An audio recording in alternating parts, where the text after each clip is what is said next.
Henry, you can hear me? Henry, you hear me? Henry, can you hear me? No sound. You say no sound. No sound. Henry, you say no sound. I'm getting you. Uh, no sound still. Patrick Footed, no sound. Mustafa Kenneth, no sound. Yandabe Ella Vincent, no sound. Okay, so it's better now. Okay. Okay, thank you. Thank you, Yandabe Ella Vincent. Thank you. Henry, what's up, man? How's everything? Nice purple shirt. How's it going? Huh? Everything go. I'm doing okay. What's about you? Man, I'm getting ready to hit Liberia, so I'm busy, but everything is running around too much. And then I gotta go to Maryland this weekend for graduations, you know. And Yeah, because everywhere I go on Facebook, I see people from America just graduating. I say, oh, what's going on? Oh yeah, that graduation season, May and June. Oh yeah, and then graduation, and everybody having cookout. It's not a joke. And I got two graduations in Maryland this weekend. My friend and brother daughters graduating, and then somebody else, but I can't call the person name because the person is a big person in the government. I won't call it name because they can't put him on the person. Yeah, but yeah, you know, like Brent Polo say, oh, the person, yeah, so I won't go that far. Yeah, but I got two graduations there. Then again two of my close friends passed away within a week. Sam Brown in Rhode Island, and then Calvin Dewey in Massachusetts. So, and the sorrowful part is that Calvin's daughter is graduating this Sunday.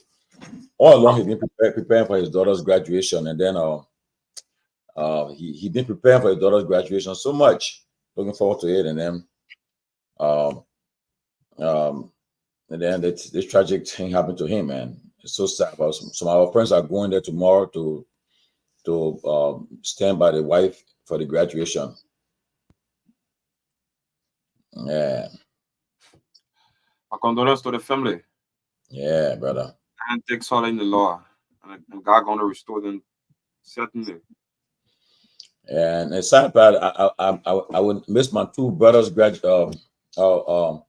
funeral. Like I told my sister, had I not I could have postponed my ticket though, but because her program, the reason why I'm coming Liberia for her program is the same time, so she can postpone her program. She already planned it, and some friends from here coming from the States going there too. Yeah, so but it's so sad, man. I would miss my friends, and I mean they're deaf too much. Then my uncle, my father's first cousin, Dr. Otelo Gonga passed away too in Maryland here too. It's so much, brother. But that's it. What? I've had to move on. Some people Yeah, gotta follow God. Albeit, God's gonna take care of their family in the overall. Yeah, today is Friday, man, and everybody getting ready to some people rushing out of town, going out of town, and so forth. But what's happening in Monrovia, man? Too many news I hear from Monrovia. I'm hearing about Unity Party partisans. They barricaded the headquarters today and demanding that his chairman and secretary general step down. And I also heard about an AFL soldier, Sergeant Bobby Manning. Heard he allegedly shot himself in the barracks. I mean, I can't 6 times. 6 times? Yeah, 6 times. I saw the body, but I can't put it up yet, man. I saw the body of the sergeant, but I'm trying to get someone from the government. I even saw the body. Information minister. I'm waiting for him to see who I can hear from to get what the government about this man passing. Get more information on it. I contacted the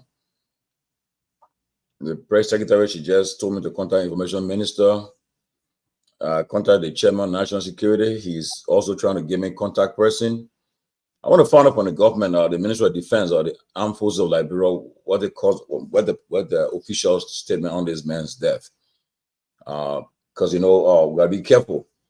Politics can also be, people can play politics. Some people say different story here and now. So I want to hear the government side and to be on the safe side to find out, give people the proper diligence, due diligence. So yeah, both sides. Yeah, what the government is saying.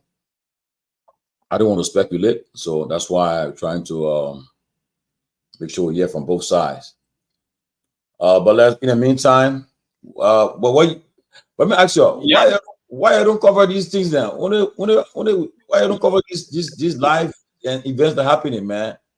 I show you the way for ourselves, then we'll get time to talk about it. You don't want to provide the way for us. I have said it Yeah, time but and time. I've talked to your bosses, and they said that they said that they got people covering it, but then I don't see anybody there, But again, I come to Like Liberia. for what happened today, as it relates to that unit party issue, the rural, even falling Liberia. So it just takes Nelson Kolewu from Spoon FM, much credit to him. Oh yeah, Saw it.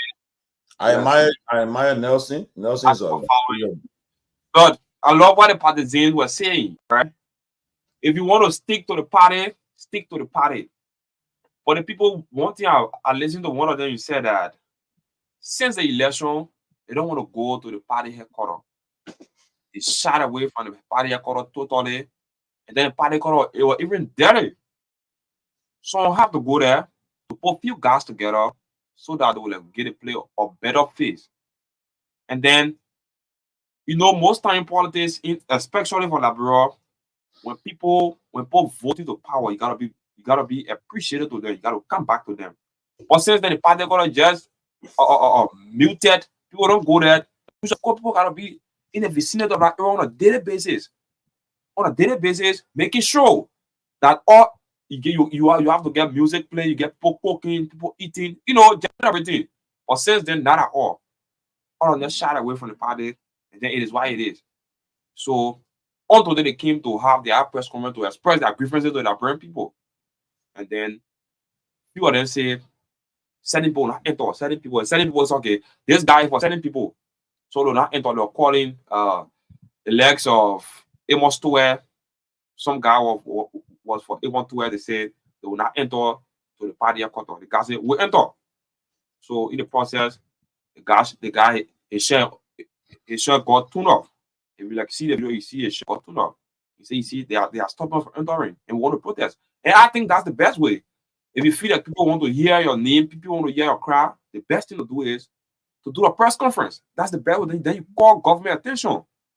But in so to the city, people will not be allowed to enter. That's why I brought the toss of them. Certain people say they having strong people in the party, and then they like start from one point to another. That's how it went. But I think it was bad. Such acts should be condemned. Everyone should have the right. Everyone should have the right. As long as you don't certain part of the power, it is your right to go there. Enter if you feel disenchanted by that party. That's the best thing to do. Don't love the party and then sit in the back and then you're like grieving. The best to do is if you feel hurt, you go there and then express a grievance. So why stopping people? So then why even stop the journalists from entering? That's the mere right. He has to inform that burn people on the daily activities. It should not just be in your favor when you announce it. He's not for, he's not against. He stands for the majority. But then there was the guy you see, the other federal like putting him before the camera, turning his back. That's bad. That's bad for Liberia. So I saw that was bad, but I hope that one of these days when we have been given the credit to run the closing argument page in Liberia, you'll see all of these happenings. But we can run them, we will not have access if we are not permitted to do so. No, when I come to Liberia, we have to trash all of these things. We'll get the things then taken care of. We all gotta be on the same page. It's very important.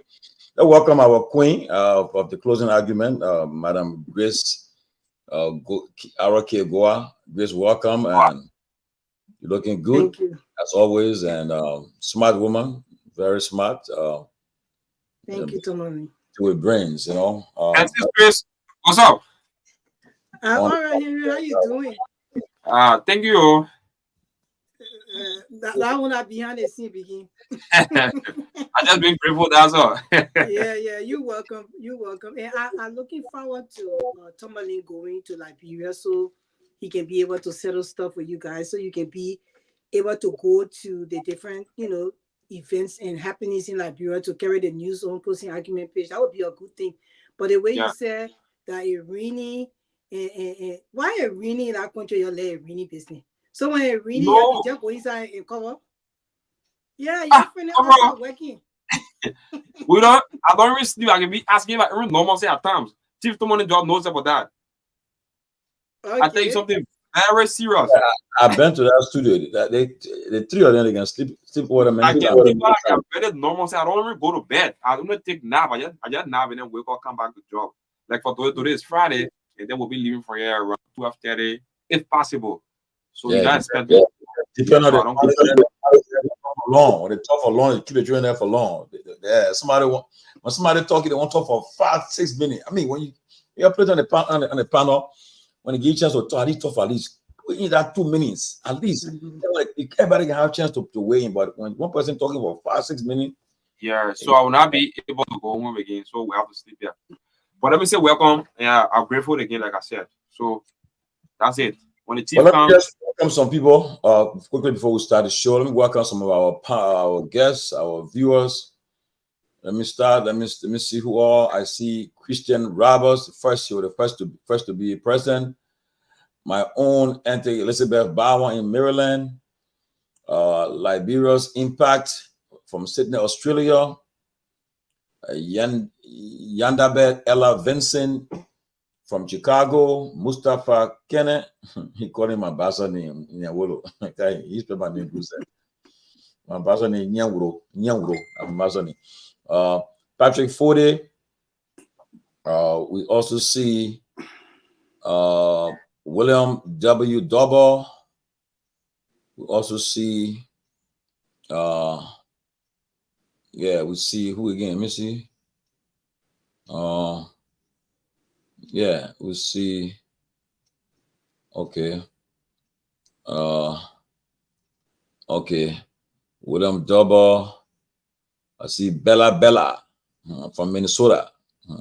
Bella, strong girl. I did it there. She put you in jail. I get working. I get that people went to the jail in Minnesota. Play with that girl, put you in jail. We need to bring some people so she can put in jail. She might organize training with the prison people in Labrador to help them to know about all the thing about prison. She will be a great help to whoever in charge. Yeah, we'll see Duarte, we'll see Yata Burnett, J. Emmanuel in Waya, watching from Swakoko, Bon County. Thank you. Wow, my man. That's good, my man. I better hear you from watching from Bon County. Alio Kamara, Christian Rao. Forget my running Benito and now you're my running, you know, buddy. Relax. You know my running. Relax. Juliano, okay, from Adelaide, South Australia. Also, our usual one of our regular follower, Asata Dawson, Maryland. And how is it possible for someone to shoot themselves 6 times in the head? Wow. Wow, the president, okay. Well, I just asked that question to the press secretary, Alfred Dennis, with the president absent at the South Korean summit. She has not told me anything yet. Okay, Christian, I appreciate you, brother. Yeah, put it. Kev is around. Kev on sabbatical. When he ready, he will come. Relax. Kev on sabbatical. Well, he's still with us. Okay, Kevin G. Allen. Guys, let's get it going. But Grace, it's good to see you, and lots to talk about. Yeah. Some news are already making headlines. Is this issue about the Sergeant Bobby Mane of the AFL? Heard he shot himself 6 times. We want to find out what's happening. I've made contact with the Defense Ministry, trying to get a response from them. I also contacted the Minister of Information, the press secretary to the president, and still trying to get information about this officer's allegedly shooting himself. I also learned that the governor of the central bank was asked to resign I reached out to him to find out to confirm it. He has not yet said anything. I'm hearing that he was asked to resign, and the benefits package is being being negotiated. Central Bank Governor Aloysius Talu. There's an ongoing audit at the central bank, I think. So I don't know what. And he was stopped from coming to the IMF spring meeting by the president to cooperate with the audit. I don't know, but lest we forget, when President Weah took over, President Ellen Johnson had appointed Governor Milton Weeks, and after the issue about 16 billion issue came about, Milton Weeks' tenure, he had to resign, and he resigned as governor of the central bank, and they were negotiated. He was negotiated too, and Governor Nat Petrie, President Weah appointed Nat Petrie as the central bank governor. After the issue about all that stuff came about too, was still lingering, he had to resign, and they appointed Aloysius Talu. And Aloysius Talu, I'm told, he completed the tenure of, but Nat Petrie completed the tenure of Milton Weeks, and Nat Petrie's tenure was completed by Aloysius Talu. And Aloysius Talu started his tenure of central bank governor in 2021. And to serve as a central bank governor, you serve out of a 5-year term. So his term should end in 2026, but it appears that he'll be leaving early. And so we have left with 2 years left on his tenure. So we're trying to confirm it, but I'm hearing that he has been asked to resign, and the negotiations have been worked out for his package. And also at the Mana River Union, I'm told that Maria G. Harrison, I was told that she also has been replaced. She has a tenure, I think, but she was replaced by someone from the Boga administration. Still trying to get into the details of it. And then at the Governance Commission, is there an attorney position?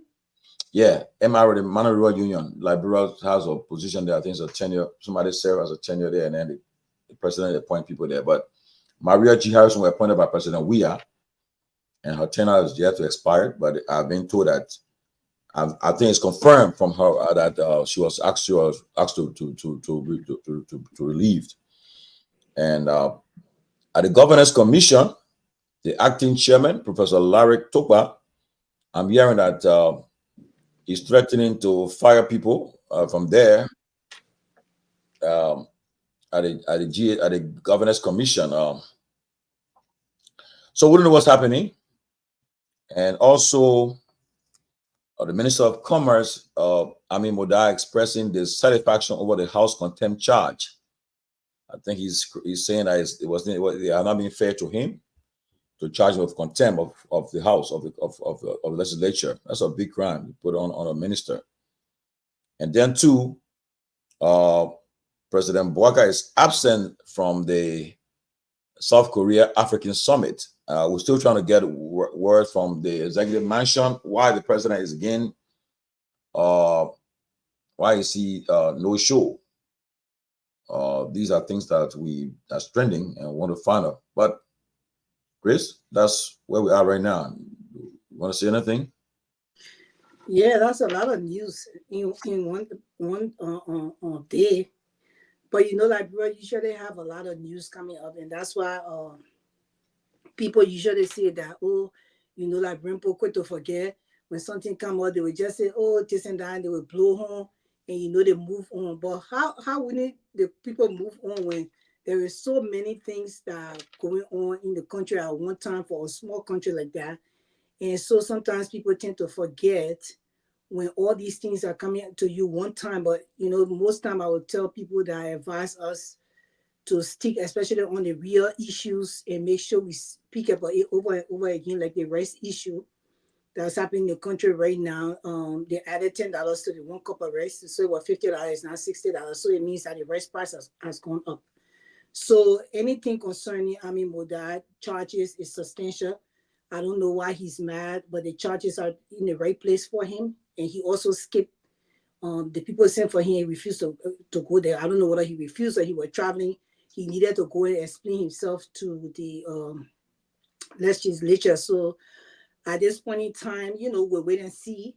But things are happening a lot. So most of the time, people just move on. But we need to stick to that rice thing. We have to continue saying it here that the rice price is going up. It is not down, because I call people in Alberta today and they told me, one cup of rice is now $60. It used to be $50. So concerning the guy who they say shot himself, it's just unbelievable. It's just highly unlikely for someone to shoot themselves 6 times before they die. It's just it kind of. I know people will say, "Oh, maybe the way he shot himself," except you are shooting yourself in your leg for 6 times. But how can somebody shoot themselves 6 times before they die? So something is not right about that story. We'll wait until we get real information, substantial and detailed information on that, and hopefully the government will be able to come out very quickly and start saying stuff, because things like this, when they happen, they need to come to the public right away. You can't take that long.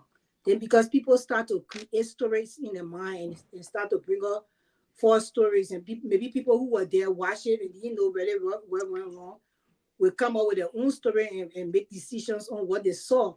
So it's the right thing for the government to actually be able to have, the press information like updated every minute. For PR's sake, Chris, they want to do that. how can we continue the show? Okay, so usually they want people to be updating them, as the news they will be updating the public actually as the news come in, because when people make their assumptions on stuff, sometimes it's hard for you to correct that information. So these are the things that we are looking at. And also concerning the bank, with the resignation of Milton Weeks and also Nathaniel Petrie, between President Weah's time, the resignation, we saw how it went. That's the right thing to do, especially when you're in government offices and stuff like that. When things, not going right, and maybe you have some allegations on your name, even if it's not right, but when it gets in the public and it becomes too much, and they have to actually investigate that matter, the right thing to do is to resign the post, just in case maybe after you resign and everything is said and done. Civilized society, that's what the people do. After everything is said and done, if you're willing to go back, or the president or your director is willing to rehire you on a position, they can always do that. But it's the right thing to actually resign when you have scandals and allegations on you in certain high positions. There is no need to stay there. Even people with personal life stories, it don't have to be with the office. You have a scandal maybe about affairs and stuff like that. If you see in today's world, the people will just resign that post and move on with their life, and just don't want to be a part of that. And that's the right thing to do. So we hope that the resignation of the bank, the governor, it will not be an issue. I know it's sad sometimes with the turning position, the way the government is really carrying it on. Every now and then, they got removing people from the tenure. Some of the people that tenures left only 2 years, and they just removed them, and with no very substantial reasons why they're removing them, but because of maybe party sick, the president want to bring his own people in. And sometimes presidents do those things when they feel secure with their own people, but when there is a tenure position, you are not of free will to be doing that kind of stuff. Then the people look at that, you maybe you trying to undermine them, or it's party politics, removing them because they are not part of your party. And it's not good for the country, because when you lead a country as a president, the country is supposed to be inclusive with everybody on board. But when you lead a country and then you only have your people in every key position, then the outside world, you think it's only Liberians that are looking at you, but the people follow our politics. So the outside world, they start to look at you, they start to question your governance, process.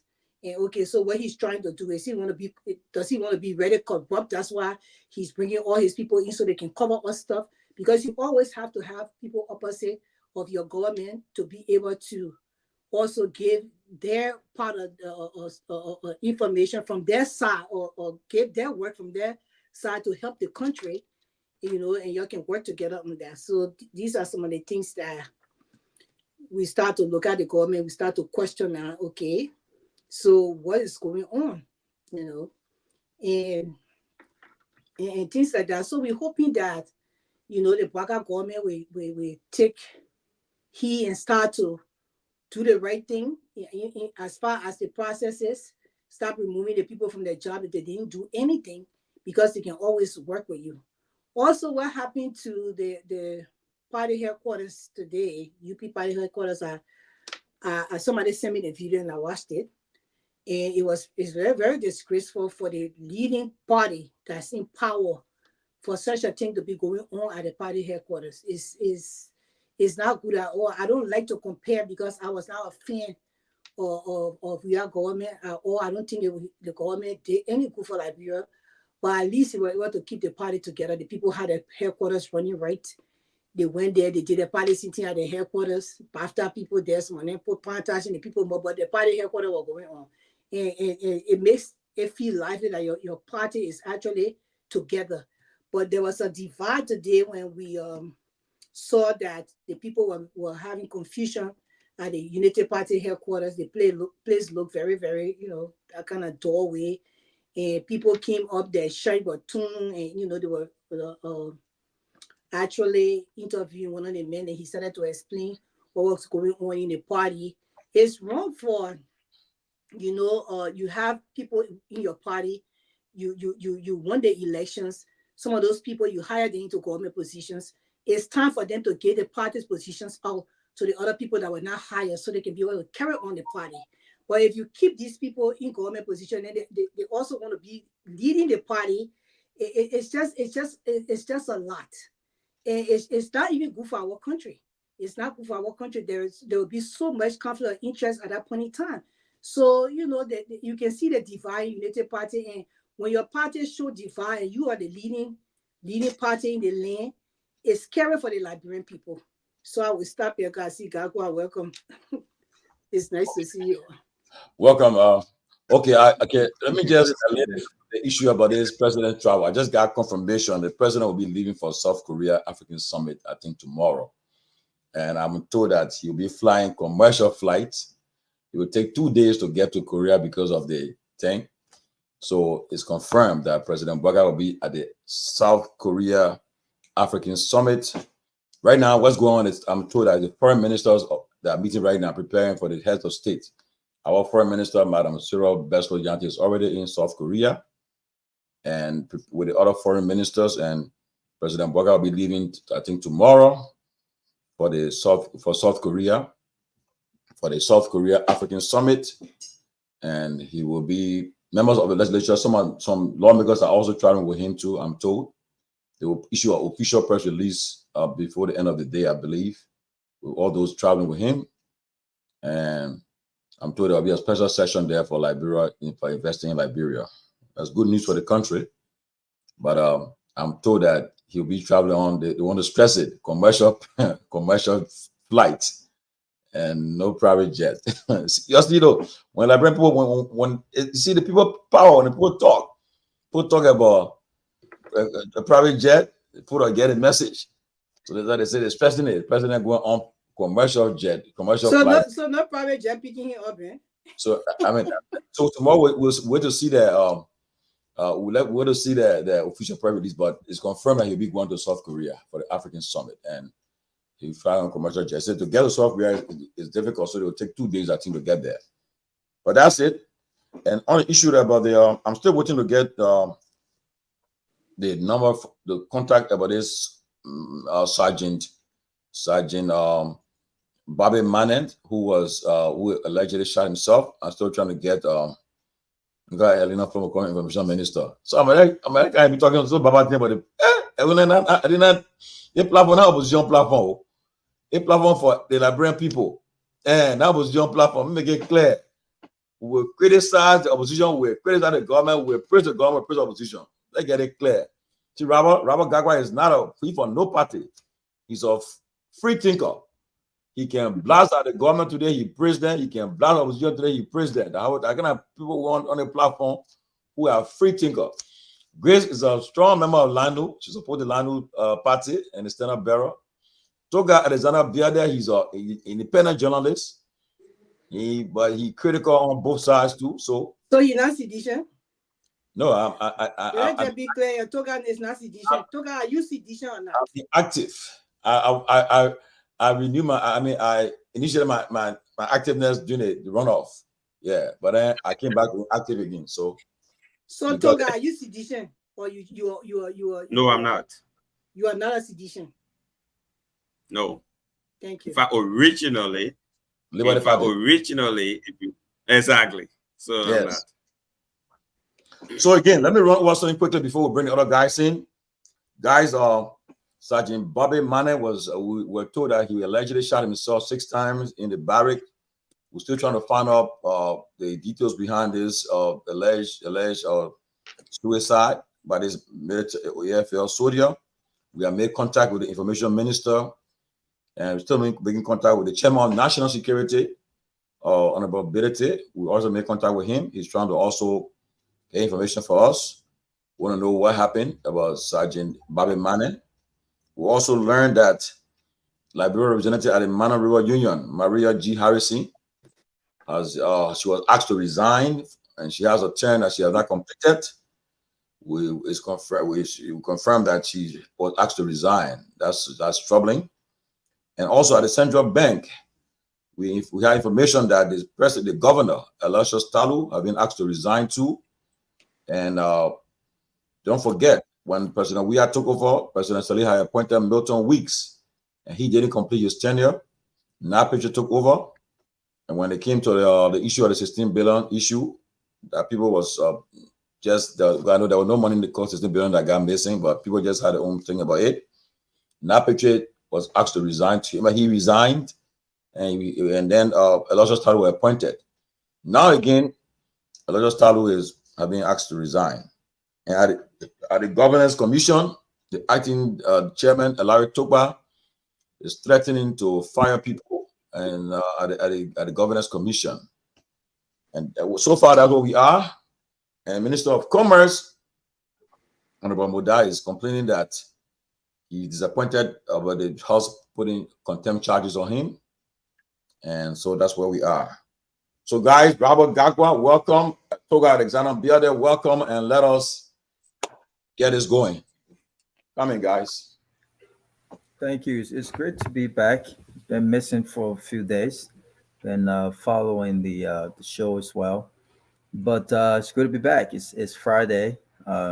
Just left work. Chris, it's good to see you, man. Since your candidate came on, it's good to see you. I see you. You're more energetic. But let me start with the unfortunate incident at the bar. We are still I'm still looking forward to more details and some facts. But I am a little bit confused as it relates to someone being able to shoot themselves 6 times in the head. Right? I don't know how that works. Is it even possible for someone to shoot themselves 6 times in the head? Like after the first shot, what happens? After the second shot and the third shot, what happens? Right? It just doesn't align. So when I saw the headline that this officer shot himself 6 times, we look forward to more facts after a thorough investigation on that. What led to that incident? What led to this officer shooting himself 4 times in the head? And so hopefully the government can put forth more information on that. With regards to the summit in Korea,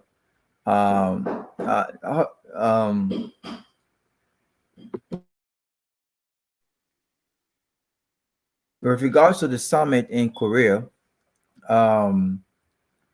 look, there are 48 African countries that have been invited.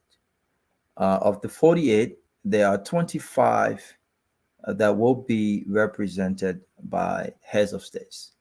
And I believe that Liberia is one of the 25 that will be represented.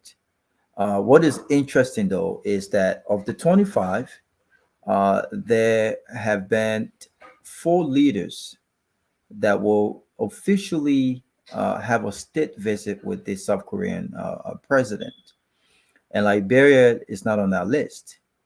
I've been informed that there have been efforts made to have the Liberian leader meet with the South Korean leader.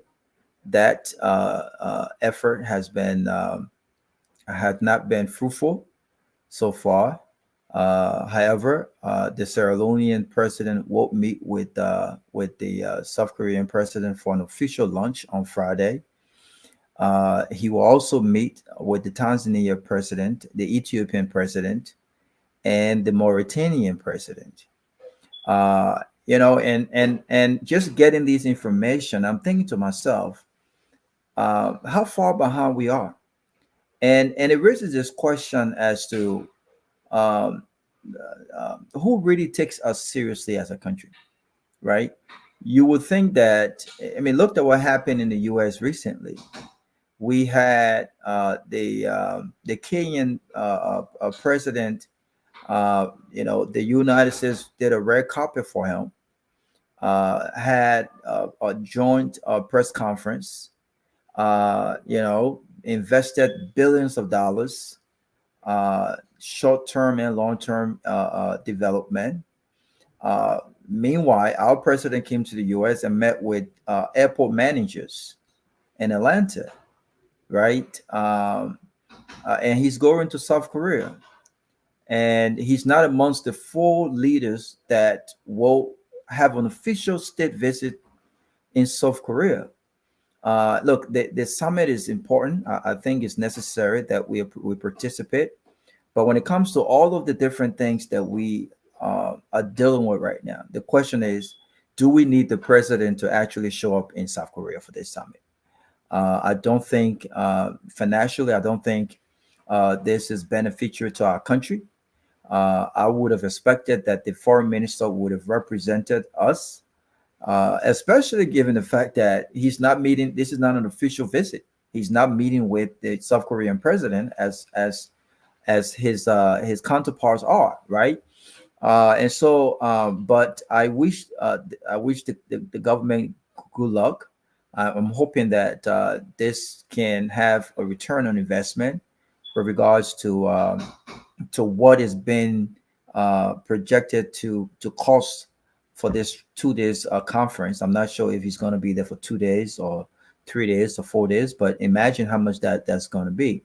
Last point I want to make is we don't care how the president travels abroad. I think the reason why a lot of folks have bashed this government when it comes to the private jet conversation is that they have been hypocritical in this instance, right? Because they chastised George Weah, they questioned his patriotism, they questioned his morality when it came to the fact that Liberians were suffering and their leader took private jets across the world.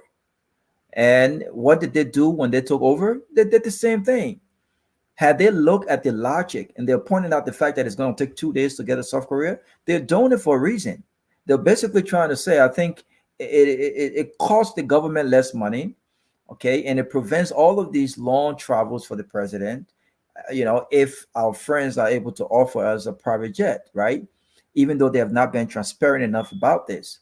But the fact that they did not see the logic in George Weah taking a private jet because they wanted to score political points is the reason why a lot of Liberians are pointing this out. But if it makes sense financially for the president to fly out in a private jet, especially if they are transparent enough to disclose the fact that is at no cost to Liberian people, even if we're going to pay for fuel, if they are transparent and upfront enough, I don't see a reason why this is going to be an issue.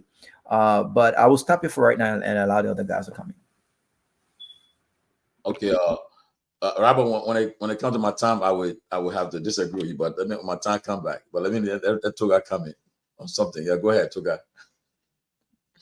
Yes, thank you. Greetings to everyone. I want to pick up basically on the issue of the AFL.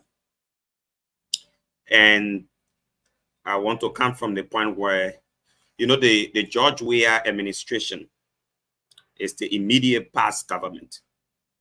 Most of the time, you will hear or talk much about the George Weah's administration, comparing that to the Boaka's administration, because it's the immediate past government, where Ellen Johnson Sirleaf and George Weah will be talking something similarly, because we'll be talking about the immediate past government.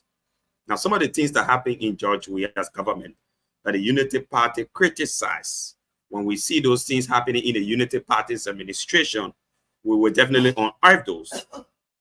And this is where sometimes the issue come about, as to maybe we take a side or we have a side. So it's not that we definitely have a side, but it's something you just criticized a few months ago, and it's not happening right before our eyes, and we see nothing different.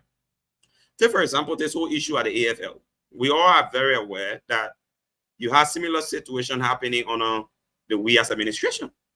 You have a guy called Early, Melvin, I think Melvin Early also. Melvin Early, yes. Yeah, that was somewhere Early, in February of 2021. Yeah, somewhere in February of 2021, somewhere around the Nima end, where the EPS reported that this guy shot himself 3 times in the head. Now, that was a big and topical issue. Nobody at the time from the Unity Party believed that. In fact, the Unity Party purposely linked Madam Fina Bono, the link the First Lady, and something that happened on the night of the guy's shooting himself. Today, you're talking about an AFL personnel, very trained, who has gone to Malay and all, served the United Nations there and all of that. And mind you, most of the guys who went to Malay are far more well off in the army than the people who have been here on the ground. I just want to come from the point where somebody would think that this person has to commit suicide or so. This man served Malay. By serving Malay, when you check the statuses of some of the people in the army to him, he's far above them. Resources, in terms of maybe property and stuff like that, most of the guys that serve Malay are way up there. You say this guy will shoot himself 6 times in his head. You're about to launch an investigation.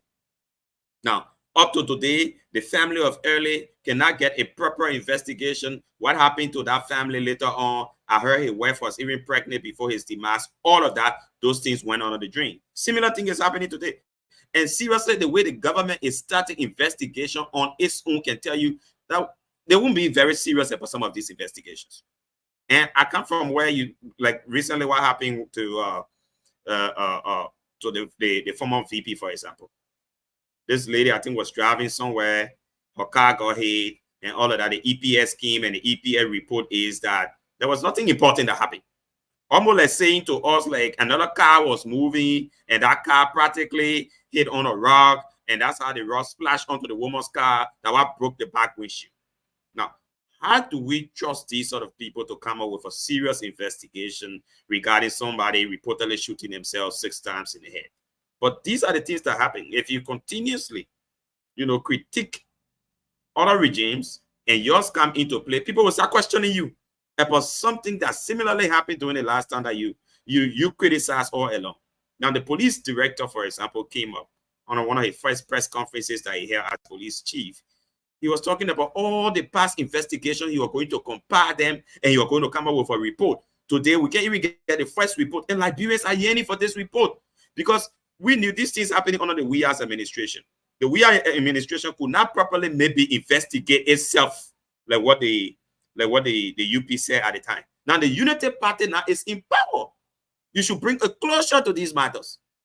The police chief cannot be coming out one day and saying, yeah, everybody said these people were killed by the CDC regime. You are now in power. Investigate these matters and come up with proper findings. People are still playing, and it's being compounded now with issues that are happening under your own regime. So it becomes sickening. So I want to even purposely call on all actors to begin to investigate this matter.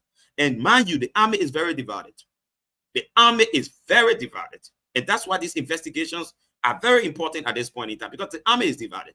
One of the reasons that you had the former chief of staff who was appointed as defense minister moving off that road and all of that. It's because of the entrenched division that is in the army. And if you don't solve that, there will be problem. There are some people who have served the Malay or the UN exercise over and over, and some people are not even getting that opportunity.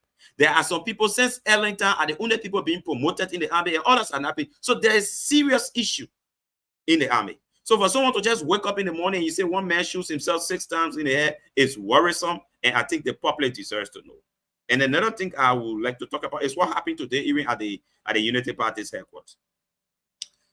Some Unity Party partisans had gone to the Unity Party's headquarters today, and they were contending on people like the LPRC boss Amos Tour, and that of the chairperson of the party, already appointed by President Bouaka, and they seem to still be active players in the party, but they don't go to the party headquarters. Nobody gets to meet them. So the people are calling for their resignation. Now, while that call was ongoing, they reportedly sent some talks that attacked some of the Unity Party people at the headquarters of the party and all of that. Thank God we now have the ombudsman. I think 3 persons were appointed, and it's my understanding that these people have been confirmed. I think we need to start checkmating some of these things. You cannot be in the government and you continue to hold your position in the party. And when you hold your position in the party, your own partisans are saying resign, and there is scuffle, you don't want to step out, there's fight going on at the party headquarters and all of that. The ombudsman should please take charge of this matter so that some of these people who are playing role both in government and party can be brought to check. Thank you very much. Okay, quickly, yes, let's discuss the AFL death. Let's spend a few more minutes on it, then we can move forward. Okay, and one thing, Toka, you say a lot, and which is true. One of the problems we find in our government is that whenever things happen, it's always good to come to the public, to engage the public. You see, America, here we in America, anything happening in this country, the next thing is telling you will be a news conference right away. They're coming because they got to let the public be informed what's happening, and they'll have periodic news conference. After the first one, they'll tell you we'll come back again after 4 hours. We'll do more investigation, and this is the reason why people can speculate. If you suddenly something happens and you keep it, start to hide it, and then people start speculating, then the problem comes about. So right now, a military officer were found there today with six bullet wound. I don't think it's proper that up to now we have had no official press briefing from the AFL or Defense Ministry. You should have, it's almost 12 hours, going to 24 hours. You should have come up immediately to talk about this man's death. What happened? Now, the court of public opinion have entered. The people are speculating, and you don't blame the people for speculating. We're in a charged political environment. Okay? When the citizens were in power, the same UP people, when anybody died, they will say, oh, they will come up with their own story, say the person killed the person, killed this person. And now what the talk just said, it happened.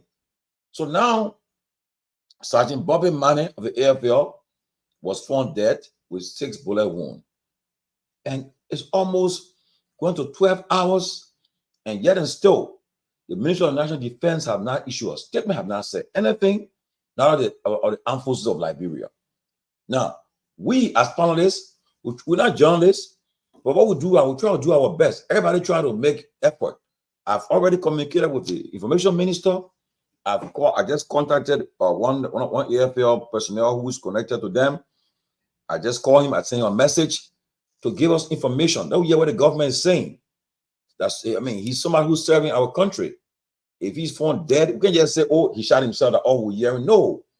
Want to ask these questions. But when they keep it away from the public, people will speculate. And it's a serious thing. Now, if you allow the news cycle to go until tomorrow, don't blame anybody.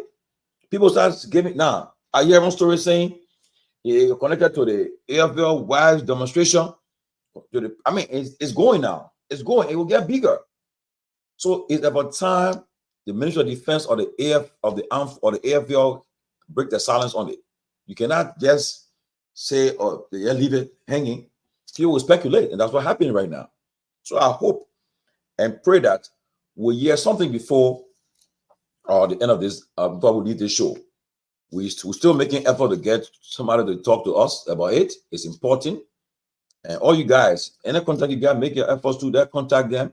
So they won't say, oh, we came and made our stories. But if you do not talk to the Liberian people, if you not talk to the people, then people will speculate. And that's what's happening. So I will still talk with one of the AFL stories, so we'll stay on it for the time, and then everybody weigh in, and we can go to the next one. So for me, that's where I stand right now. They must break their silence on the AFL story. Grace, I hear from you. Yeah, I agree with you, and that's what I said earlier on. I agree with Toga. It's very important, even with all the different news that were within the WIA's government, with all the killings and stuff. We thought that this government would come in if investigation would start, especially on the deaths, all those, unanswered deaths that went on with the investigation not really clear to the public. We thought that we had been on the Melvin Early with all that evidence, with his wife even crying, he talking to his wife on the phone, insinuating that they were about to kill him. And then before we know, he was found dead with 3 gunshot wounds to his head. One gunshot. Look, let me tell you, I know how to use the gun. Let me just be clear. Using the gun is not even easy. When you're shooting, even when I went to the range, when I'm shooting, I'm afraid who's shooting. So you should know if somebody's shooting, it's not, if somebody being shot at, it's not easy. If they're trying to shoot themselves, is especially, except that person when they're going to commit suicide. And most time when people want to commit suicide, one filter gunshot wound to the head is over. It's one filter gunshot wound to the head. No more than one. There's only one that person can actually use to finish themselves up. So there is no way you will come here and start to tell us that somebody shot their sister in the head. It's just not making sense. It makes the whole country look stupid. And it's sad for such a time in this world that we live in, 21st century, for our government right now, the people in the government be seeing, hearing the kind of things that they don't come out to the public, and then now the speculation is all over the place. Even Tomalin said he received something. I just even received something too. I'm not going to say it because I'm not sure. But look what happened the other day here in America yesterday when Donald Trump announced that he was found guilty. I was checking the time in 2 minutes after they announced his guilty, after they announced his guilt in the public from the court. It was on CNN in 2 minutes, and then 3 minutes all the other major news outlets they carry it. In 20 minutes, the DA King spoke from New York. In 27 minutes, I was checking out everything was just fast.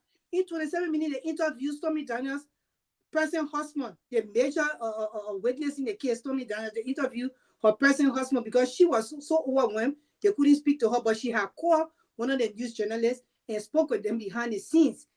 And they spoke to her husband to ask him how she was feeling and everything.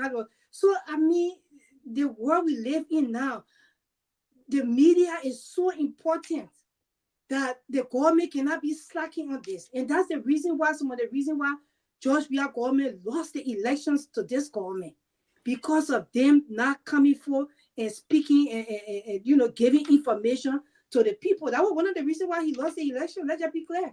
Or else if people are going to vote, we are back. So that the government need to step their game up. They really need to step their game up. I would just play for a little bit, then I would let it, because we have to stick to this whole AFL man who shot himself in the head 6 times. That is a lie. That man never shot himself in the head 6 times. It just never happened that way. We need to hear from the government. They need to come and say something to the public. But then when I switch back to Gagwa stuff with the whole South Korea and the summit, that's the reason why we complain here when the foreign minister was actually appointed and then she was confirmed. That this woman don't have the contact. For you to be a foreign minister, you have to have real solid contact. You have to be able to negotiate. You have to have all those things. And negotiation, when you ready to negotiate with those people, they will have respect for you. Means that your credential back your negotiation. Because as soon as you send a letter to the office, I have worked in office like that before. My boss tells me, look at your paperwork. As soon as you see your name and your credential, and not adding, I say, pass it to the secretary. She can see the secretary. So that's what we were looking at when we were saying that he needed somebody stronger in that position to be able to negotiate for him. That when he get to that summit, like God was saying, he will meet people officially for to lay like bro, a case to them. not just to go sit down there. You spoil the taxpayer money. Respect going out, the people need to eat. Well, I will I will let Alex come in before I come back because he joined after. So Alex, I guess, yeah. Yeah. All right. Thanks again for having me, and a pleasant good evening to everyone in the radio world.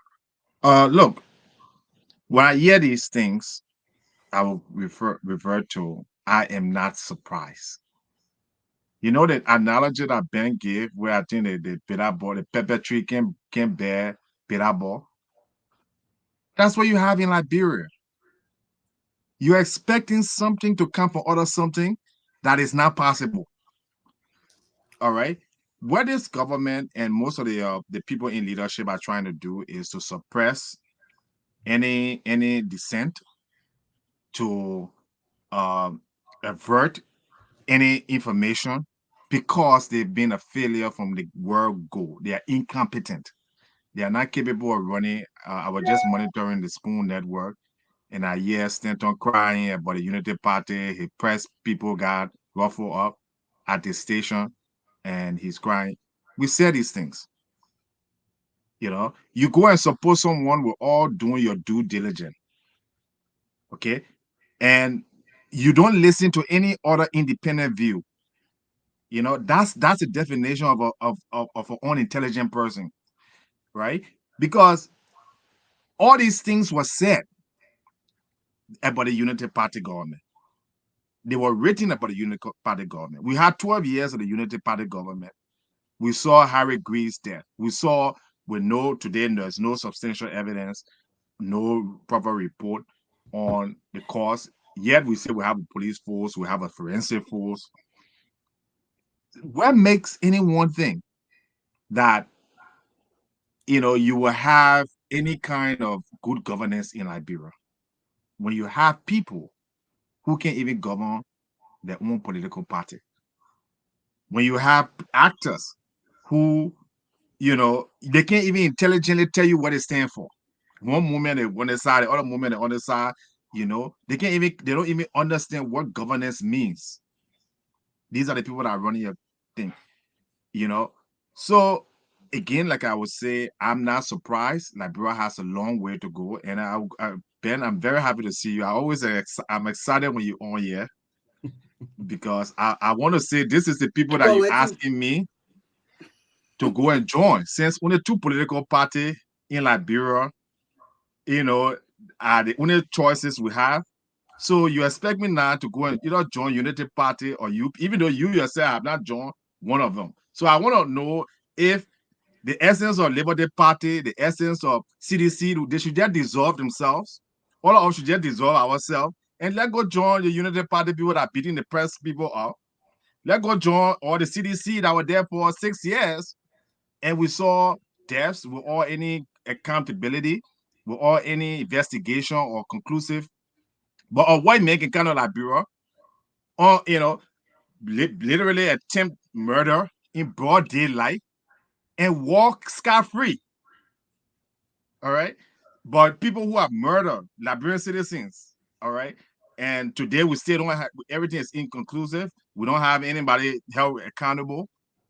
So, the situation here is that we have a long way to go with our own selves. We should all look at ourselves and say, what do we espouse in Liberia? What do we want? And I can tell you to answer your question, Ben, I do not see anyone who have had the opportunity in governance and failed miserably.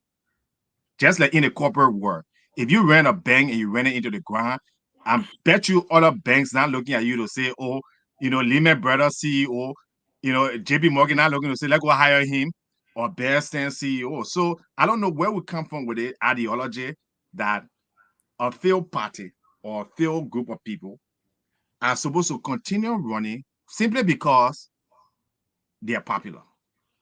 I don't subscribe to that. I rather be on the outside and look at the foolishness. But these people, you cannot even tell them anything. They're arrogant. They are not capable of comprehension. They are not capable of dialogue.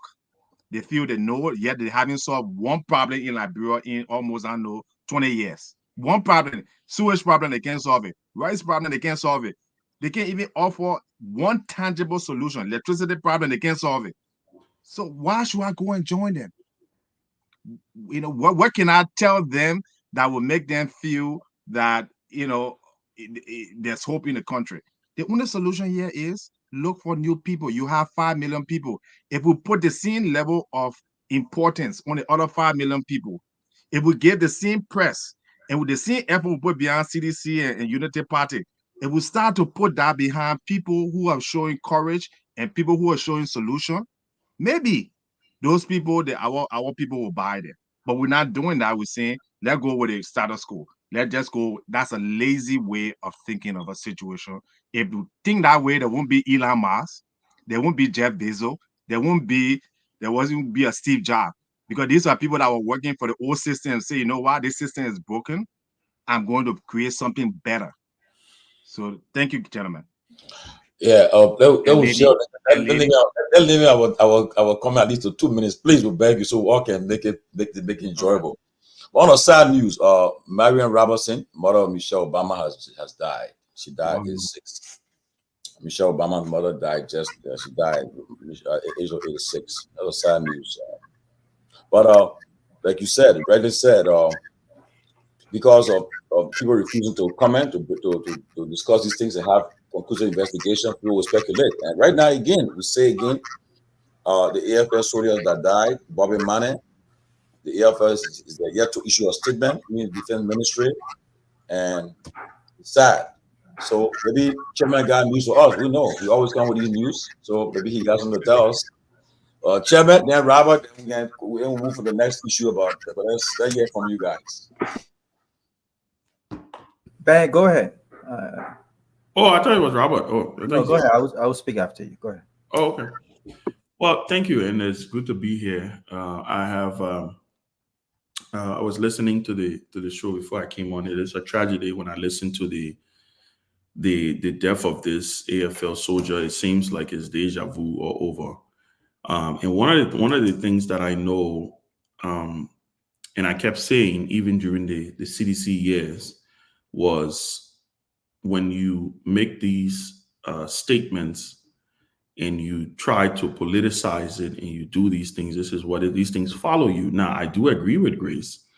I don't believe somebody, I don't know, did they say the man shot himself 6 times in his head? It just doesn't make sense. One bullet blows up a head. So how did he get a chance to, except, I don't know whether he used an automatic pistol to once he pulled the trigger one time and 6 bullets came out of the pistol, it just doesn't make sense. And it's a testament to the fact that those who are governing us think we're fools. They think we're stupid. That there may just not be anybody who is sound to think critically in Liberia. But my heart goes out to the family, whatever the situation is, whatever caused that death. Hopefully, we hope and pray that they will do an investigation. Like you rightly said, Grace and Tomalin, there's news filtering that, he has something to do with, he was one of the people who planned the Army-wise protest. I hope that's not the case. I hope he didn't die because of that.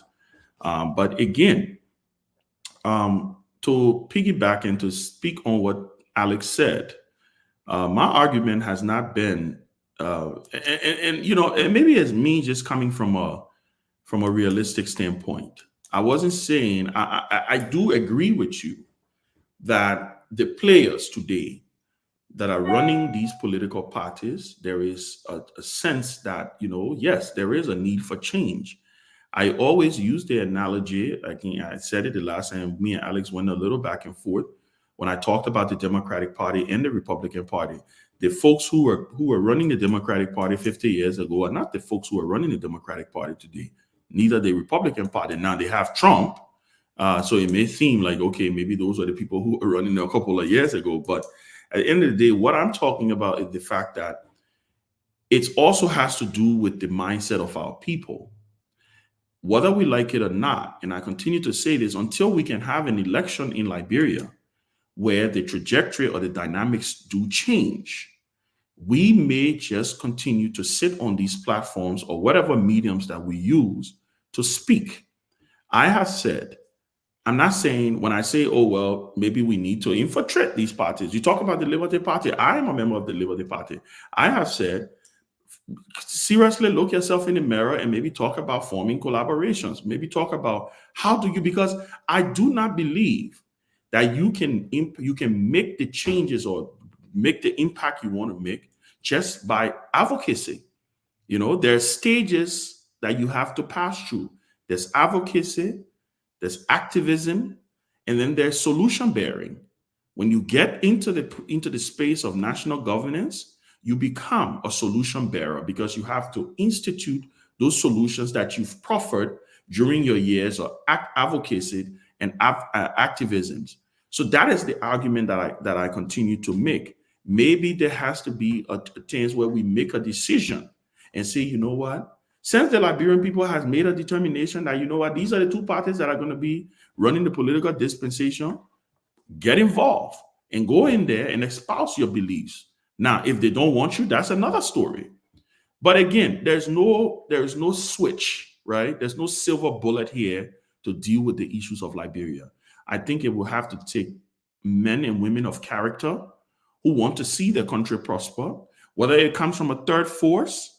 I'm just a little pessimistic about that because I have seen third forces rise up in Liberia and don't progress and don't do as well as they should do. I have seen third options profess and pontificate their visions, and the Liberian people, or at least according to the results that we have received from our last 3 elections in Liberia, the Liberian people for some reason has not been able to buy those beliefs. Let's take example the Unity Party. The Unity Party was founded by Edward B. and Kessley. He's been dead and gone. Joseph Boyka was not a founding member of the Unity Party. Joseph Boyka got brought into the Unity Party by Ellen Johnson Sirleaf when she picked him to be her running mate. But who's the leader of the Unity Party today? It's Joseph Boyka. In fact, it was Joseph Boyka expelled Ellen from the party she brought him into, right? So my argument comes from that angle.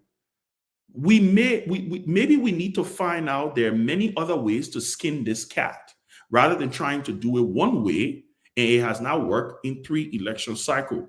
Or guess what? Maybe it will work in 2029. I just don't have a lot of confidence that it may work in 2029 because I think with the way our people think, they are embedded in these institutions.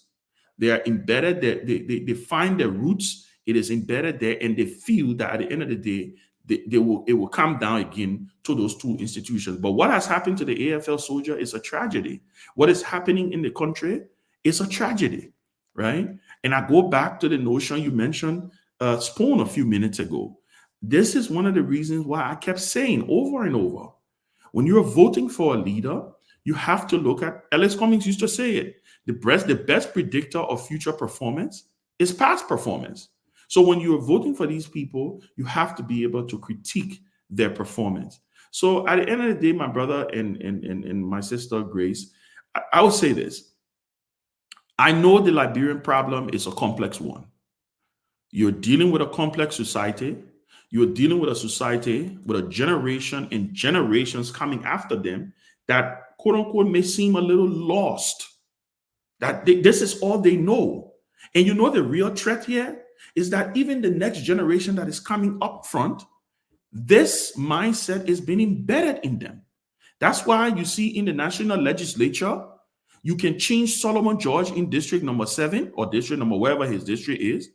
And you can elect somebody totally new. But guess what? You are electing somebody from that community that voted for Solomon George. It's just that at the end of the day, Solomon George didn't do, or they didn't see that Solomon George. What is the fundamental principle on which people disagree with political leaders in Liberia? Or when we call you, you don't answer your phone. Or when we go to your office, we can't see you. Those are the things. These are the things. What was the Unity Party people protesting today at the headquarters for? We can hear from our leaders. We'll go to the party headquarters, nobody there anymore. They're all in the government offices. Guess what? So tomorrow, if Amos Twell, who is the Secretary General of the Unity Party, decides that, you know what, I will start spending 2 or 3 hours at the Unity Party headquarters, they will forget about their qualms that they had, because all they want to see are their leaders, or they just want for them to be able to be given an opportunity to work in government parastatals. So that's what I'm saying. As we evolve and as we think about how we solve our problems, we don't want to only look at it from a one-dimensional. We want to look at it from multi-dimensional. And you may be right. I'm not saying you may not be right. I'm just saying, based on the history of our country, what I see is that I don't see any fundamental shift really happening until people like yourself, people like Grace, and many other people get their skin in the game. That's my only argument. But again, that's just my thought. I don't claim to have a monopoly of knowledge, but that's just my thought because of the experiences that I've had. My experiences is what's guiding my thought process today. That's the only argument I'm making. Kagwa, before you come in, look, that the AFSO that was murdered. You saw the picture in the chat room. They murdered the man. He was. Oh God. Yeah. So let me say this. Unlike Ben, I'm a bit optimistic, and I think optimism it's not being naive to what the reality that exists, right? But the possibility of that change, right? And interesting that Ben mentioned about what the fundamental disagreements, between partisans and how people vote. The truth of the matter is, look at the Democratic Party and the Republican Party, right? The Democratic Party, if you ask what separates the Democratic Party from the Republican Party, is based on fundamental ideas. The Democratic Party, in short, are considered liberals, right? They believe in big government, and they have all of these social programs, right? And they want to be active in the economic affairs of citizens, right?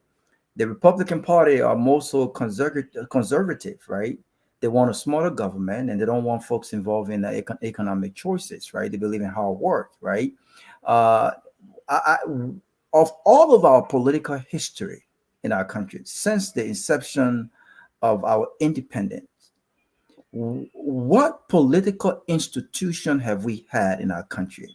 Even if we must narrow it down to the two parties that have dominated for the past few years, the CDC party and the Unity Party, what fundamentally separates these two parties when it comes to true political institutions? We said this many times, that we lack true political institutions in our country.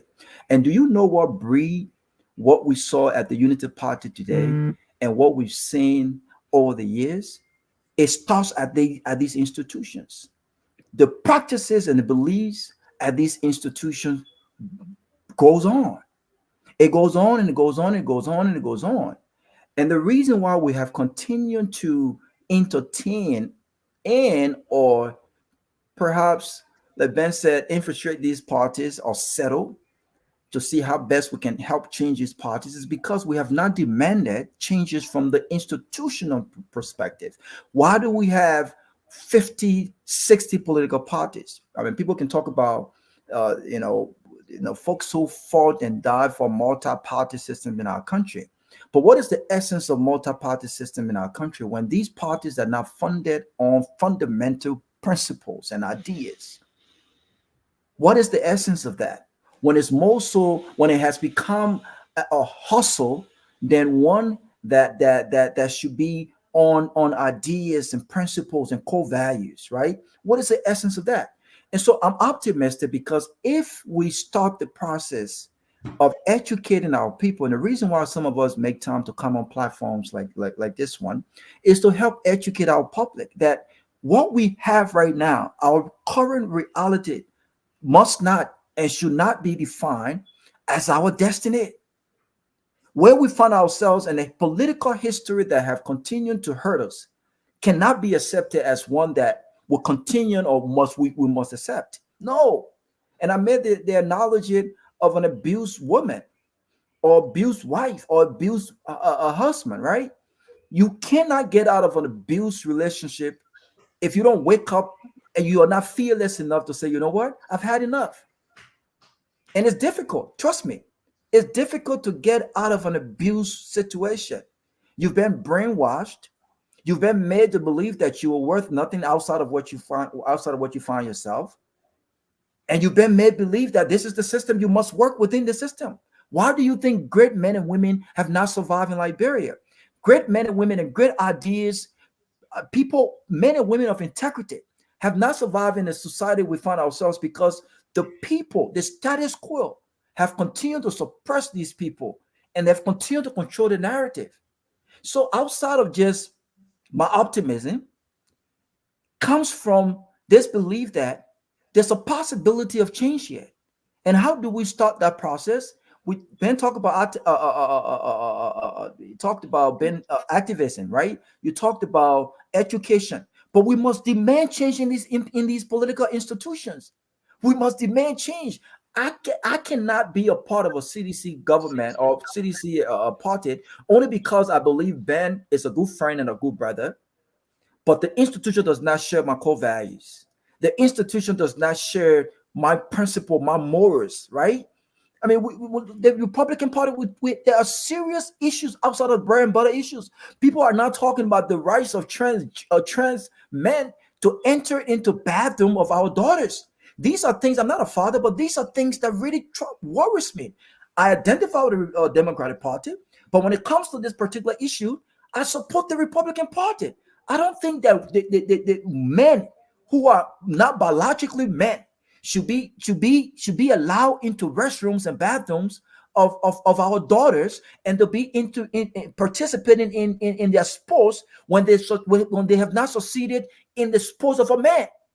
Right? These are serious issues. When was the last time we sat and talked about some of these serious issues outside of the bread and butter issue, jobs, corruption?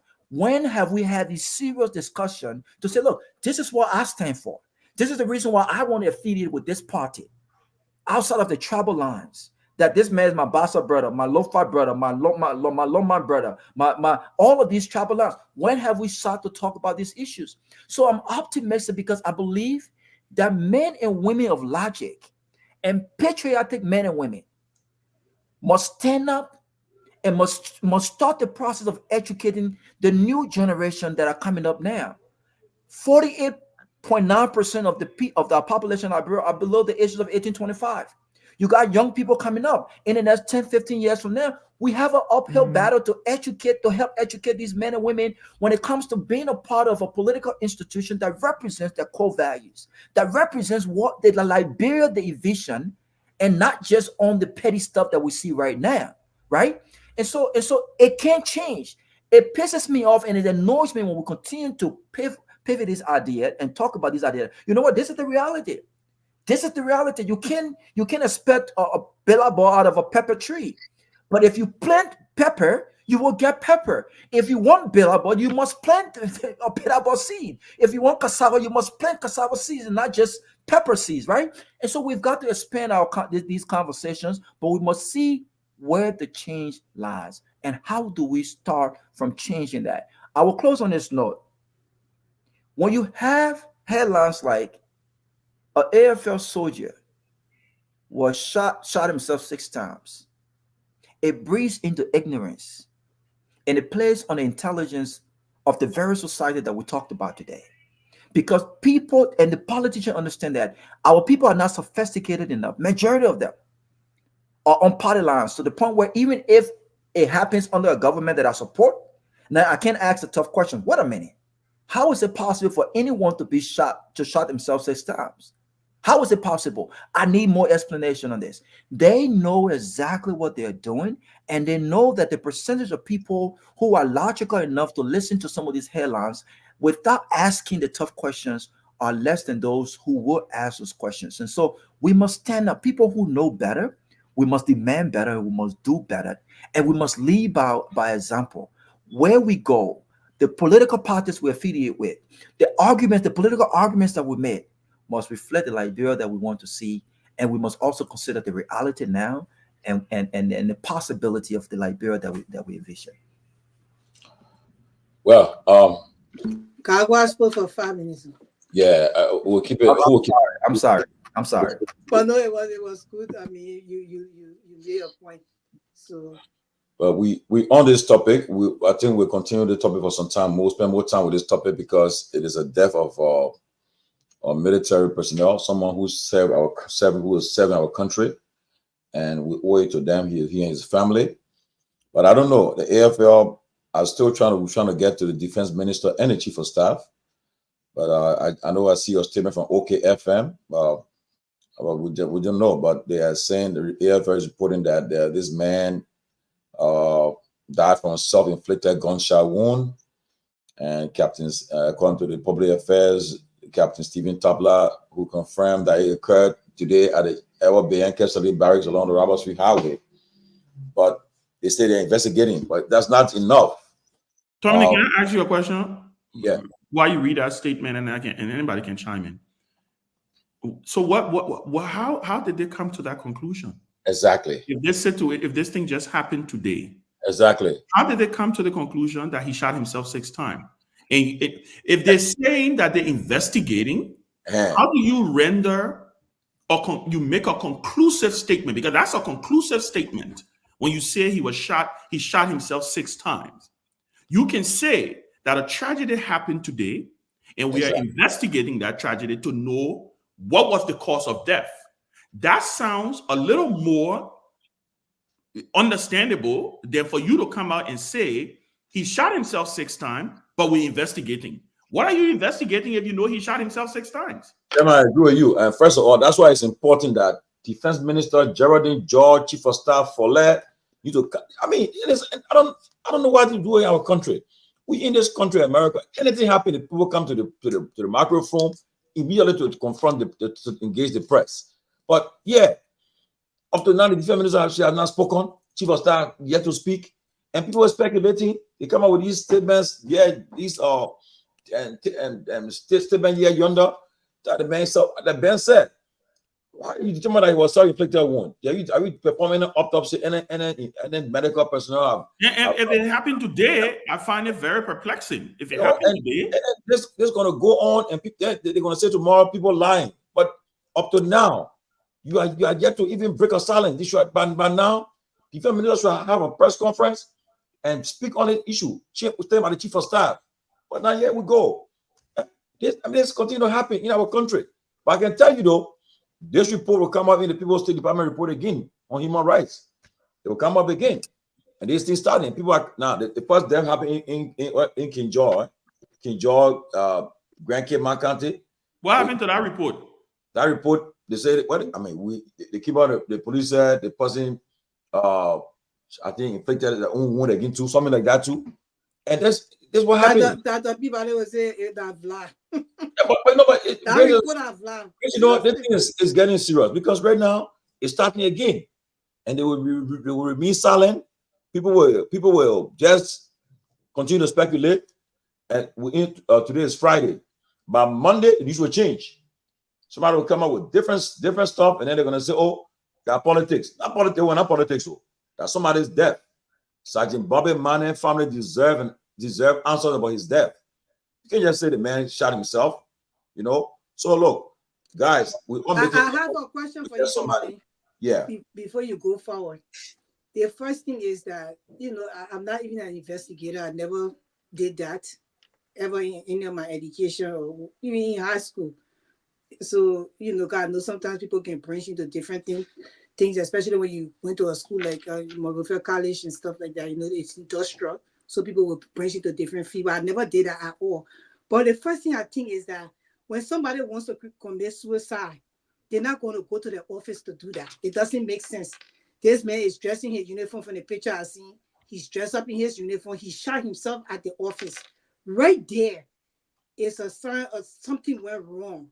Either he had enemy in that particular space and they shot him.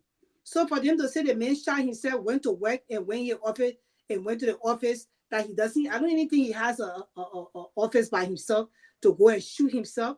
Right there, it's too kind of funny. So the government, the press or whatsoever, the AFL media or whatsoever they have, they need to have a press conference to come up and say something about this because it's looking fishy. And like when people's eyes are being opened now, too many deaths are happening in the country, and they just have all kinds of, little small foolish investigation around it. That when I mean foolish, it means that it didn't make sense. And you can't tell people that most time, in majority of the cases that you follow people who commit suicide, they will do the documentary, you watch it here on TV. They would never go into kind of locations to do that, except they want to send a message to their family. They would do it in front of their family that 5 or 6 people will be watching and they do it. For the man to dress out in a uniform and go to work, then he shot himself. Then he'll say he shot himself 6 times in the head. The picture looking that the person really bullet the man 6 times because the wound is so open up. So y'all need to come on and say something. The government is really proceeding very wrongly. Can I just say something quickly before Alex come in and Toga? This is where I would agree with probably what Robert said, right?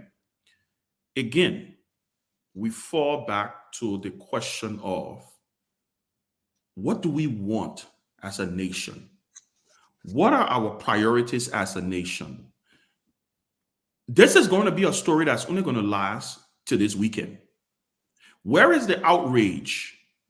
Maybe outside of his family, we're probably not going to talk about. People are not going to. And guess what? At the end of the day, it's about, look, the reason, things are highlighted in advanced democracies or in other countries is because there's sustained advocacy, right? Demanding better from your government, like Robert said. I agree with him on that 100%. But this is the reason why I'm asking this question. Where is the outrage? Where is the outrage from the, say you want to say Liberian people, because I don't like to even use the word Liberian people, right? Because at the end of the day, there are 4-point-something million Liberians. Let's just say half of them that children, right? Or the 3-point-something million adults in Liberia, or 4 million adults in Liberia. Where is the outrage? Where is it coming from? What forces, like Tomalin said, even if the Minister of Defense or the AFL Chief of Staff don't come out today because, quote unquote, it's a little too early, but you should have heard, I'm sure there's a communications director at the Ministry of Defense. I'm sure there's a communications director or a PR person at the Armed Forces of Liberia. But because the standard is not set, and people understand, our governors understand, look, governance is a psychology, it's a psychic, it's mind game. We know, the people know in our country, we just talk, and you saw a protest today at the Unity Party headquarters. What was that protest about? That protest was not about the man being shot. That protest was about our people didn't get our jobs yet. And you know what's going to happen? The CDC is going to say this man was murdered, or people, independent-minded people will say, you know what, this story makes sense. But you know what's going to happen? Unity Party people will say, oh, he shot himself 6 times, right? So my only issue here is you will only get what you demand. You will only get what you demand. You're not going to get it. People are not just going to do things just because it happened.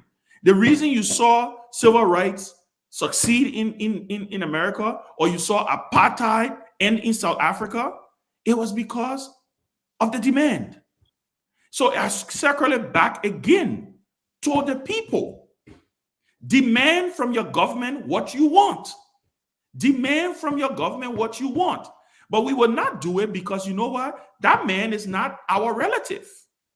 A vast majority of the people go to bed tonight, they're not thinking about that family. It's only that family that is going through that pain, that their child or their uncle or their relative has been lost. Again, like I said, by Monday, we'll be talking about JMB going to Korea. Just 2 days ago, we were talking about Yellow Machine. We're just talking about Yellow Machine. So we have a fundamental problem as a country, as a people. And until we address that, we are running around in circles. It's like a mouse on a Paris wheel. That's what is happening in Liberia.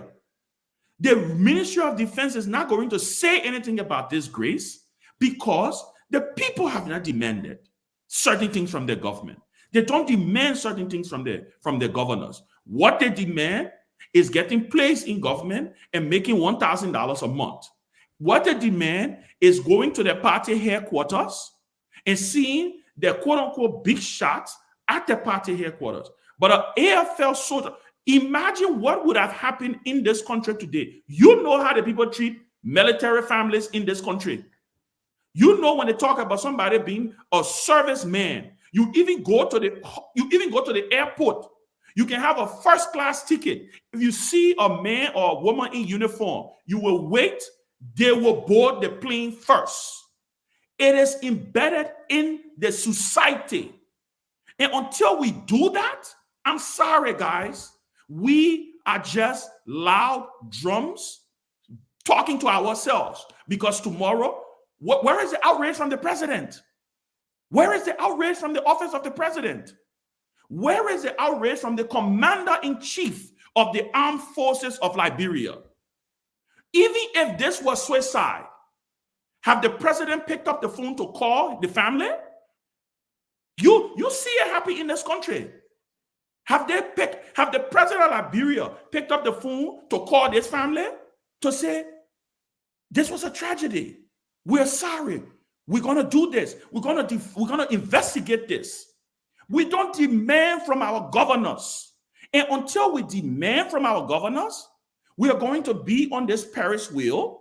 And tomorrow or Monday, we will be talking about something else. Maybe we will be talking about Green Machine on Monday. And guess what? This man is going to be lying in a morgue. He's going to get a burial. Nobody's going to know about it. And we will move on. So Liberians have a decision to make.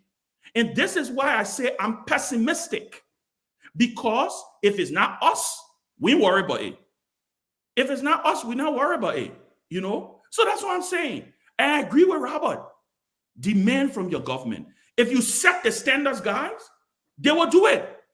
They will do it. Where is the outrage? There's no protest. There's no argument. If you even open the phone lines right now and say, you'll talk about this, how many callers will talk about this man's death? How many? We're going to be talking about something totally different. The mindset is what's killing Liberia. And until we get to that point, we are wasting our time. Nothing is going to change until the mindset of the people. Because you know what, guys? Leaders are a reflection of the people they govern. Okay, but we'll not read the whole statement, but the information minister just told me that they in the AFL came up with a statement today on this issue, but maybe the panelists were weighing. It's the alleged suicide by Sergeant Mane, Bobby of the Armed Forces.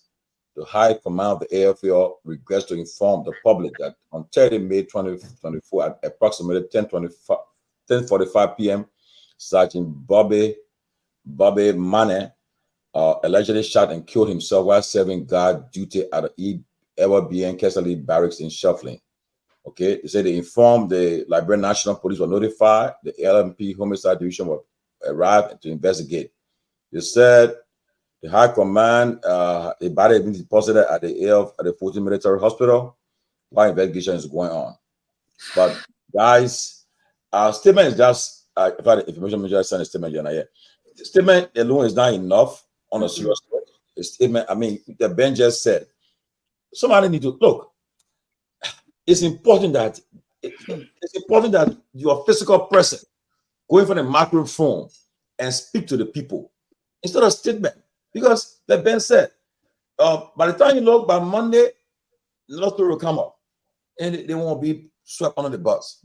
Now, everybody talking today about Unity Party protest. Like Ben said, they're protesting for jobs, trying to change the leadership because of jobs. But this is a national issue. Okay, you got to ask questions. This should have come before the press today, Liberian people, and take some questions. How you do it? So the man was serving on guard and he just shot himself on guard. So tell me, when you're doing the shooting, nobody rushed to him to even because he alone when I'm serving. I'm sure he wasn't alone on guard at the guard post. But just mere statement is just not enough. And I pray and hope that all of us have an opportunity to really use our platform to get to the bottom of these things. Because if it start like this, we just talk about it for a few hours, we'll go next day, we'll start a different show. It's not going to help, you know. So we pray that we get to the bottom of it. We continue to dig deeper until we find out what happened. The investigation will not just let it slide. We ask questions. Okay, now they come out with statement. We'll reach to the defense minister, the chief of staff. We'll reach out to them, or else people continue to speculate. But there should be investigation to find out what happened. It can't just be mere statement. Guys, everybody spend at least 2 minutes on it. We can move on because we have almost exhausted on the Yes, so of course I could come in from there. You know, when I hear about investigation all of the time, you know, I always think that it's just a normal Liberian thing. We do investigation. Sometimes we wait for those investigations to whatever time. We never get to see them. Do you know that when the AFL women decided to protest, there were investigations done from different parties? The AFL did their own investigation. The legislature did investigation. Other actors. I don't know if any of you have seen any report from those investigations that were done, because I can't remember. But it's my understanding that the legislature did an investigation. Where is that investigation? In fact, while that investigation was ongoing, the man who was the center of the entire investigation were appointed by the president as the NSA boss. So has that investigation been thrown under the mud? What happened to that investigation? We don't know anything about it. It said that the investigation cleared, you know, the NSA boss now, who was then the chief of staff, appointed as Minister of Defense. Did they clear him of all the wrongdoings that the AFL personnel talk about, that he had to now extend him now to being NSA boss? So most of the time, I want to ask you, the man who were appointed as Minister of Defense, where the AFL soldier then told them to revoke his appointment because something. Exactly. It was the man that was the NSA boss. Oh yes. My God. It's the same man that made the NSA boss. I mean, so where all the investigations are, because there were a series of investigations that were done. Those reports should be up in the public to say the man is free of every wrongdoing going forward. Everything that the AFL personnel put on his neck has been removed. And you put the man over the security sector of the country. You made the NSA boss. With all those investigations coming to the public. Now, when these things happen, now what do you think people will be pointing at? So you leave room for speculations. And that's what's happening here. The room is open. And I blame the legislature sometimes on this matter. I've always said on this show, one of our last hope should be in the legislature. But if the legislature will be getting these sensitive documents and keeping it under their arm and nobody can hear, but you know, I think Cyrus Momo is the chair on security. This report should be up at this time. Why the people protested? What were some of the issues they talk about? Where are we with some of those things? And how you came back to even confirm the individual who was the center of this entire investigation. So all of these, you know, become a serious issue, because it's still mind-blowing why a man who served in Mali. It's my understanding, and some of the folks I'm talking to in the army will tell you, the guys who come from Mali and think the least that can hit their accounts on that can be $25,000 to $30,000 that they can receive at home. It is more than the just the ordinary private or so forth. When the guys come from Mali, yes, when the guys come from Mali, they are well off. In fact, Honor George Weah, they squashed the entire thing that had to do with 20% of their money staying with the AFL. Honor George Weah, I think George Weah approved 100% of the money going to them. From Ellington, they used to keep 20%. When you heard the entire noise surrounding that, the chief of staff were eating their money and so forth, it's because 20% of your money is kept with the army and 80% of your money goes to the account. Exactly. You see, yeah, so most of these guys, when they come back, they're able to build up nice house for themselves. Most of these guys, when they return home, they're able to get vehicles for themselves and all of that. Now you say this same man goes to serve God and shoots himself. And it looks like suicide. I mean, this thing has to be properly investigated. They need to find out whether this man was part of the protest, the protest to remove this Minister of Justice. This is a deep investigation. They need to God. They need to find out whether he was part of the protest, whether he was, he was one of the stakeholders in the protest. that were revoking or did not want this minister of justice, they need to follow that. That's a freaking red flag. And they see minister now they appointed him to NSA. It just not adding up. But you know, go ahead. Because you know that almost 80 to 90% of the guys in the army, almost 80 to 90% of the guys in the army, their wives were protesting. And when their wives were protesting, take for example, I remember one of those stuck along that traffic line coming from Canada that day. And when the police sent the riot team over there, the police wanted to even move on those women. But the AFL personnel was standing by with all uniform and they were ready to also move on the police. So the guys were standing in the back, their wives were just in the front there, but they were very much prepared. They were involved. They were very involved. They said if the police had touched any of those women, they were going to move on them. I was there because I had come from Basel and I had to park the car in one of my friends' yard around the Marshall area. So I followed it.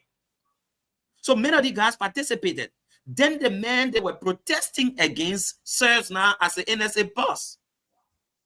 It puts this entire thing into a different situation, and then all of the reports are caught up around the legislature. They're keeping these reports. The reports can come to the public. What are some of these issues have ever been solved? What are people have kept some of these guys on the radar and say, these were the front runners, we'll go for them or something like that. These things need to be investigated.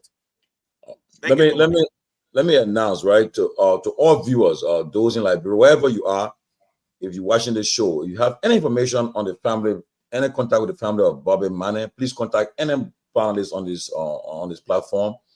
We need information from his family, Sergeant Bobby Manning. You have any information from his family, or his wife or children, any relative of his, please let us know. Reach out to them. We have done our part. We have made contact with the government, and the government just, with the EFL, issued this statement. But there are a lot of questions that need to be asked, and we need a lot of answers. And we're still looking for it. We're gonna dig on it because Sergeant Bobby Manning, he's not a top person. Nobody know him. We just heard about him today, and that's people in there forget about people. There was some top government official, some top official in the country. I know we'll be discussing. It'll be all over today. People will be giving their own explanation. But a low-rated Sergeant Bobby Manning, who served his country, he served in Mali, the multinational peacekeeping force, and we just see his body on display on social media. We can't even put it on our set because of Facebook regulation and all kind of stuff, So, but it's very sad that his family today, they are grieving over his passing. I'm very sure they are mourning, but again, somebody will go and tell them, say, don't say a word to the press, don't go nowhere, don't say nothing, and we got insurance package for this man and all kinds of stuff. And then because of poverty in our country, you suppress, you won't go to the public again. But then as soon as the money is the money, if you get the money of it, it's short-landed, then you want to come forward. That's no problem. I got to. You come forward. It's about that death. Money can bring back your relatives, so but you got to come and let the public know. So you get any information, please bring it to us. Bring it to us. You contact any one of us there. Robert, Gagwa, Grace, Toga, Ellis, June, Ben, Keff, Peabody, you name it. Anybody, you'll contact them. Get information so we can get to the family. Even if you want to be anonymous, you'll reach out to us. If you want to be known, we'll keep your identity. But this is somebody's father, somebody's brother. We cannot just let it just die down. It's been happening in a country continuously. We cannot continue to move in this manner. Again, our condolences to Sergeant Bobby Manning, and we pray that we can get to the bottom of this to find out his actual cause of death. We just cannot let it go without solution to it. We got to find out what happened, because I don't know though. The dude, they take gun, might have gone, yes, what are they saying? Yeah, I don't know. What will Lino do it, Got to find out what this man and somebody was saying. Now get to find out from the family member whether he had problem at home, or you have found out whether there was existing problem in his relationship with his family or anybody in the ministry. These are things you have to find out before you just come to jump in a conclusion. It's important. So we pray that we hear something before Monday. So let me. I'm not Alex. Alex, you want to come in? I wanted to. Alex, go ahead then. You can go. I can go after you. So look, if I'm not a detective, right? But just by looking at the body, the hairline is dismissed, right? I mean, look at his mouth, right? Look at his in the middle of his head. I mean, just looking at the body, this doesn't make no sense. But I was a little annoyed when I heard Tomalin read out what the information minister had told him. You know, I had some interaction with the current information minister when the CDC government was in power. And I'm sorry, and if he's listening right now, I'm sorry, Pia, but you know, it seemed like it's been a 360 from our perspective, right? Because it seemed like the information ministry is doesn't even exist, or if they do exist, they don't even know what they are talking about 90% of the time. Either they don't have the information in real time, or the minister does not have access, right?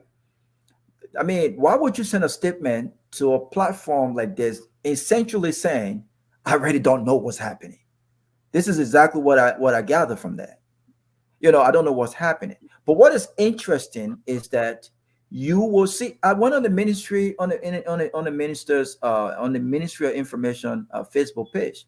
Not a single official statement have been released to say, you know what, we have been briefed about this. The president has been briefed about it, and I think Ben alluded to this. He has reached out to the families, and we can reassure the public that a third investigation is ongoing, or will commence momentarily, or whatever.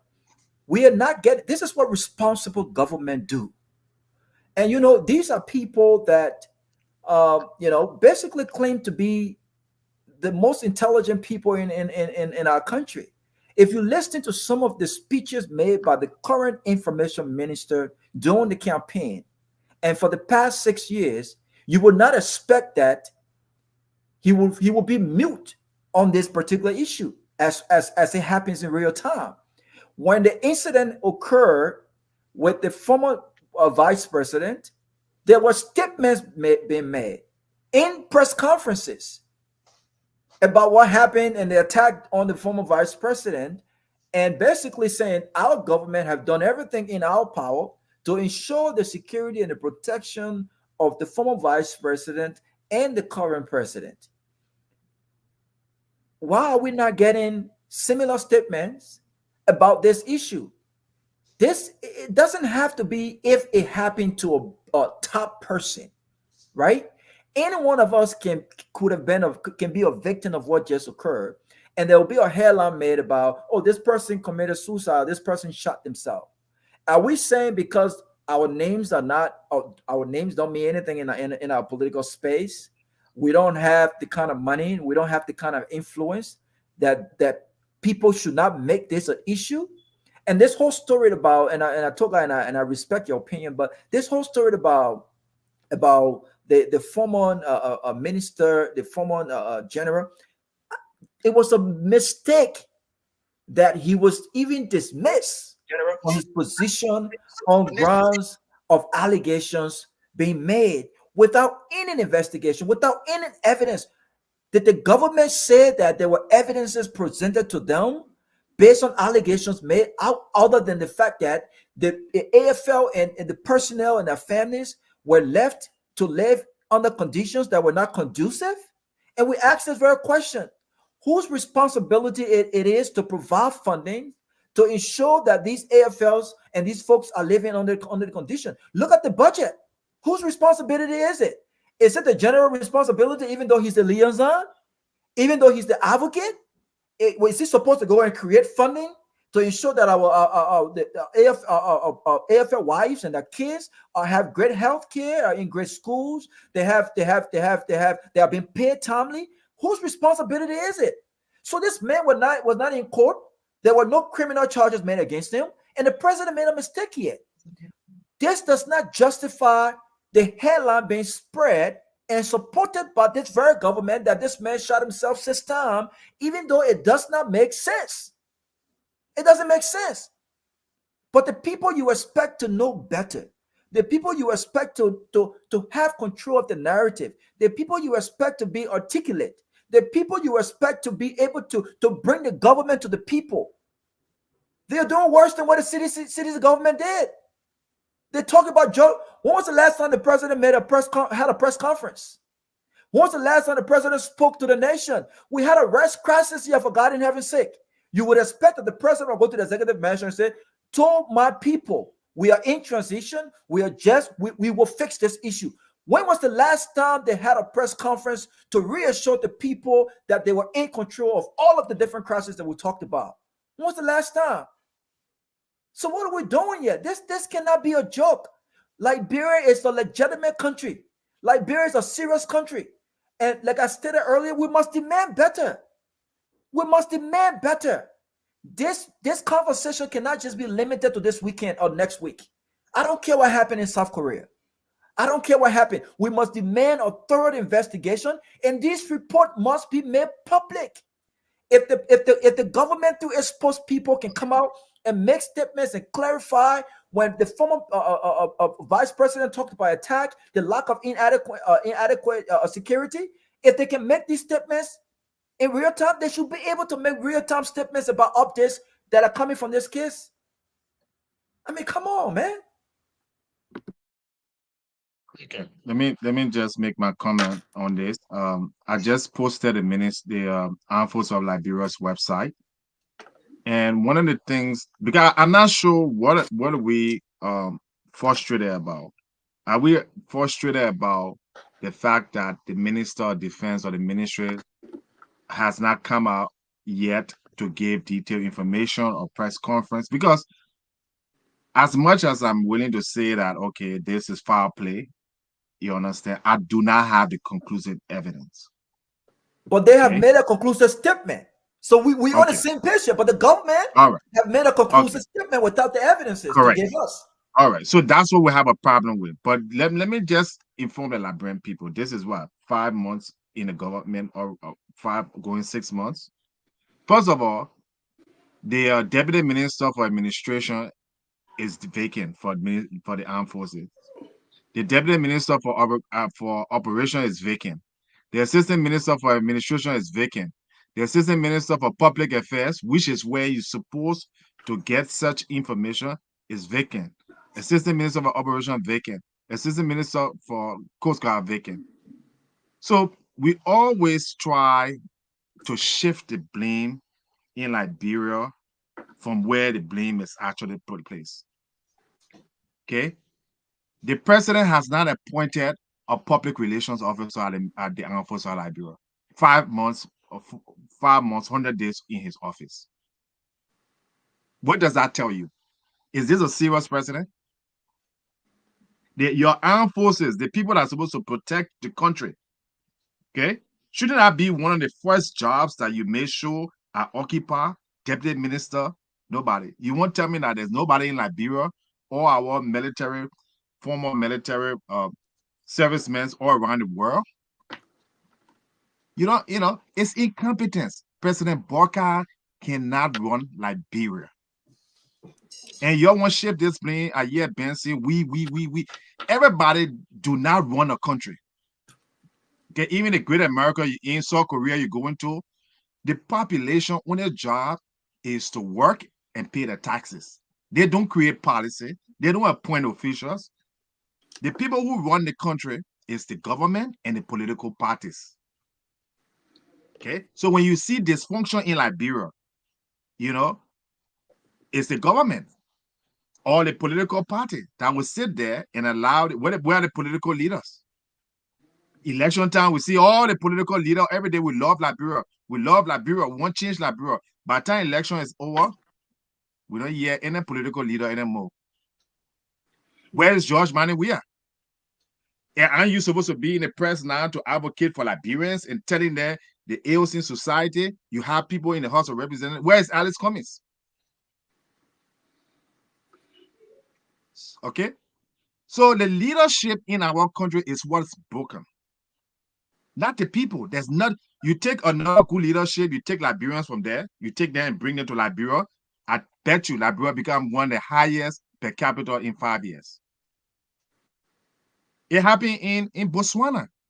When Sirisu Kama took over Botswana in 1960, there were 20 college graduates and 100 secondary, 20 college graduates in the country. Today, Botswana has the 4th largest per capita. They even export beef to Europe. They're only one of the few African countries that export to Europe.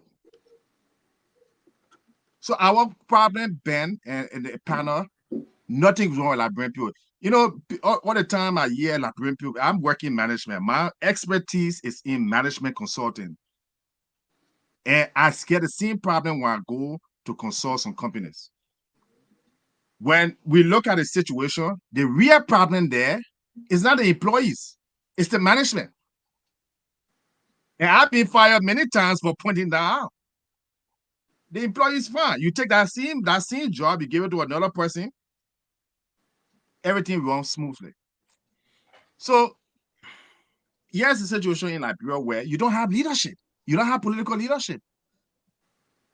The issue terminating that is happening right now, that the protests at CDC, I mean at the Unity Party, they're not arguing what job, because I sat through the whole interview and I listened to it and I did my own research. The issue is that there are members in the Unity Party government that are still holding positions in the Unity Party when their charter says otherwise. The more at least the chairman. That's the issue. And the people went to the party to do a press conference on these things, and these individuals went and sent people there to block them.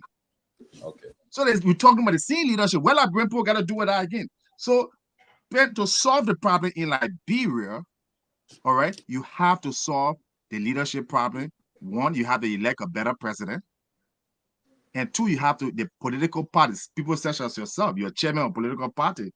You say, why Alex Jones wants to do this alone or all that kind. You have never reached out to me and said, Alex Jones, let's have a meeting to discuss what we can do in our party, or what will attract you to our party. You've never done that. That's your job. Hold on now. Now, before I was so closing.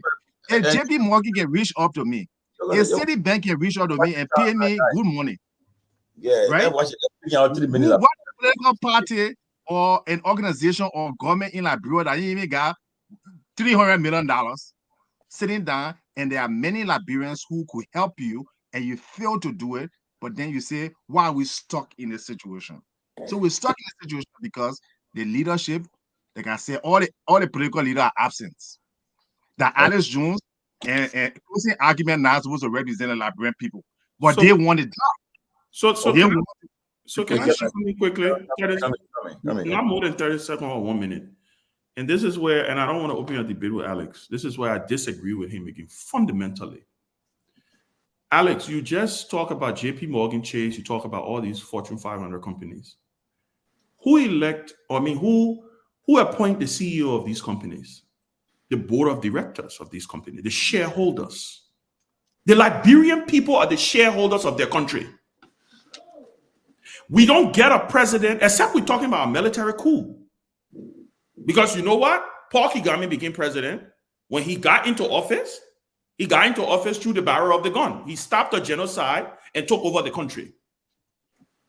The problem again, and I disagree with you, my brother, this is on the people. The people are the shareholders of the country. You say, where is Alex Cummings? Alex Cummings spoke in that country for the last 8 years. According to the last election results, he got 1%. Brumskin talked until he died. Clarence Monimba were talking, he did more interview than any presidential candidate in the last election. The Liberian people, Alex, and I want them to listen to me. They are the shareholders of their country. Leaders don't just walk in the executive mansion. Leaders are elected and they're put in the executive mansion. The Liberian people, or at least 17,000 more of them, walk in poo-poo water to elect Joseph Boyka. What was their slogan? Even in wheelchair, we will elect him. Even if he's sleeping, we will elect him. They had options, Alex. They had people of impeccable characters who have proven track records of deliverables, and they decided they don't want them. We went across the length and breadth of Liberia.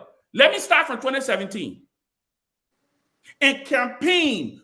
Look, Alex, we need to have a fundamental discussion with ourselves as Liberians. Maybe democracy, maybe we're not ready for one man, one vote. Maybe we're not. There is something called the tyranny of the majority, and that is what we are suffering in Liberia. When Liberians make up their mind that they want something, they get that thing. And then they come back 2-3 months later and they start complaining. JP Morgan Chase, Jimmy Dimon, who was the head, or I don't know if he's still the CEO of JP Morgan Chase, did not just become the CEO of JP Morgan Chase. Shareholders decided at JP Morgan Chase.